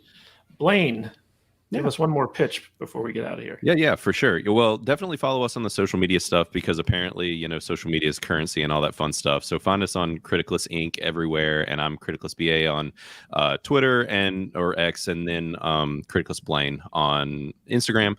But yeah, give us a follow and just download and check everything out. And just thank you also to everybody, all of y'all's listeners, for being in there and for helping to build our base. Y'all are the foundation. You have been shaping this app, and the biggest of thanks to all of you guys. I love you all. You're the best, and you've been a huge help. And even to you guys, the content creators, the people who put in all this hard work. I tried to make a platform that was friendly to you guys. No, I haven't made ways for y'all to get paid in the app yet. Sorry, but I'm brewing. It's brewing. Y'all help us. I'll help you. I'm excited for the future of what this is going to be. So, thank you. And Brian, any final thoughts, and where can people find more of you? I'm getting paid. I'm just going to advertise all my casino amps. It'll be fine. You can find me on the Podcast Unleashed every Friday at 10 a.m. and the Podcast Prime when I feel like finishing Shane's last video. Well, you guys got remonetized, right, on the Unleashed We channel? did so now we're monetized on both channels. Yay! We're back. That was a long, hard process. It was a long, hard process, yes. And which is the title of my sex tape. Congratulations. Dang. Thank you. Yes, but he got a diverse cast to play him. Yes. Of representation. It's mostly black men, but they have my haircut, so it works. The rapping though, yes. Matt Vader 74. What do we got going on the channel this week? Oh, hey, we're getting ready to wrap up season 2 of Evasion. Did I say Evasion? Invasion. Yeah. Should be called Evasion. But Evade we're wrapping up season 2 of Invasion this week. We got our friend Smitty coming in. He's going to join us for that review. Thursday we dropped that penultimate episode of that. Also coming up, we're going into November, which is retro We Watch movies in November, except for 1 week where we're doing some wedding things for Matthew.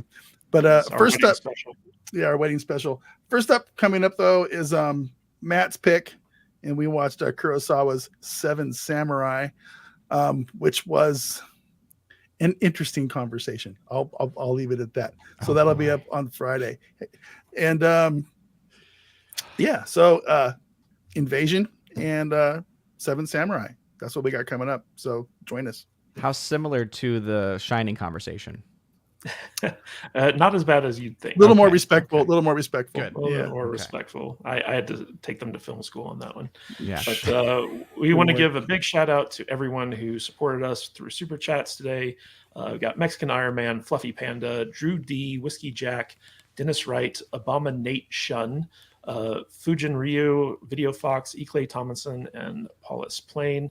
Also, a big shout out to No Money G for those gifted subs. Really appreciate all the generosity you guys are showing us.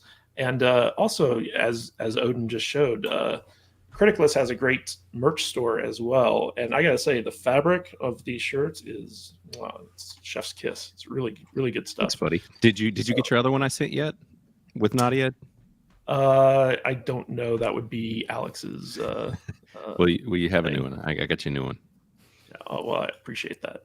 You're welcome. All right. So I want to thank our fantastic panel of nerds for being here today. And we had a lot to talk about, and we talked about it. So be sure to tune in next Saturday, same salty time, same salty channel, as we sprinkle more saltiness on the vast majority of entertainment and pop culture. Anyway, guys, thank you so much.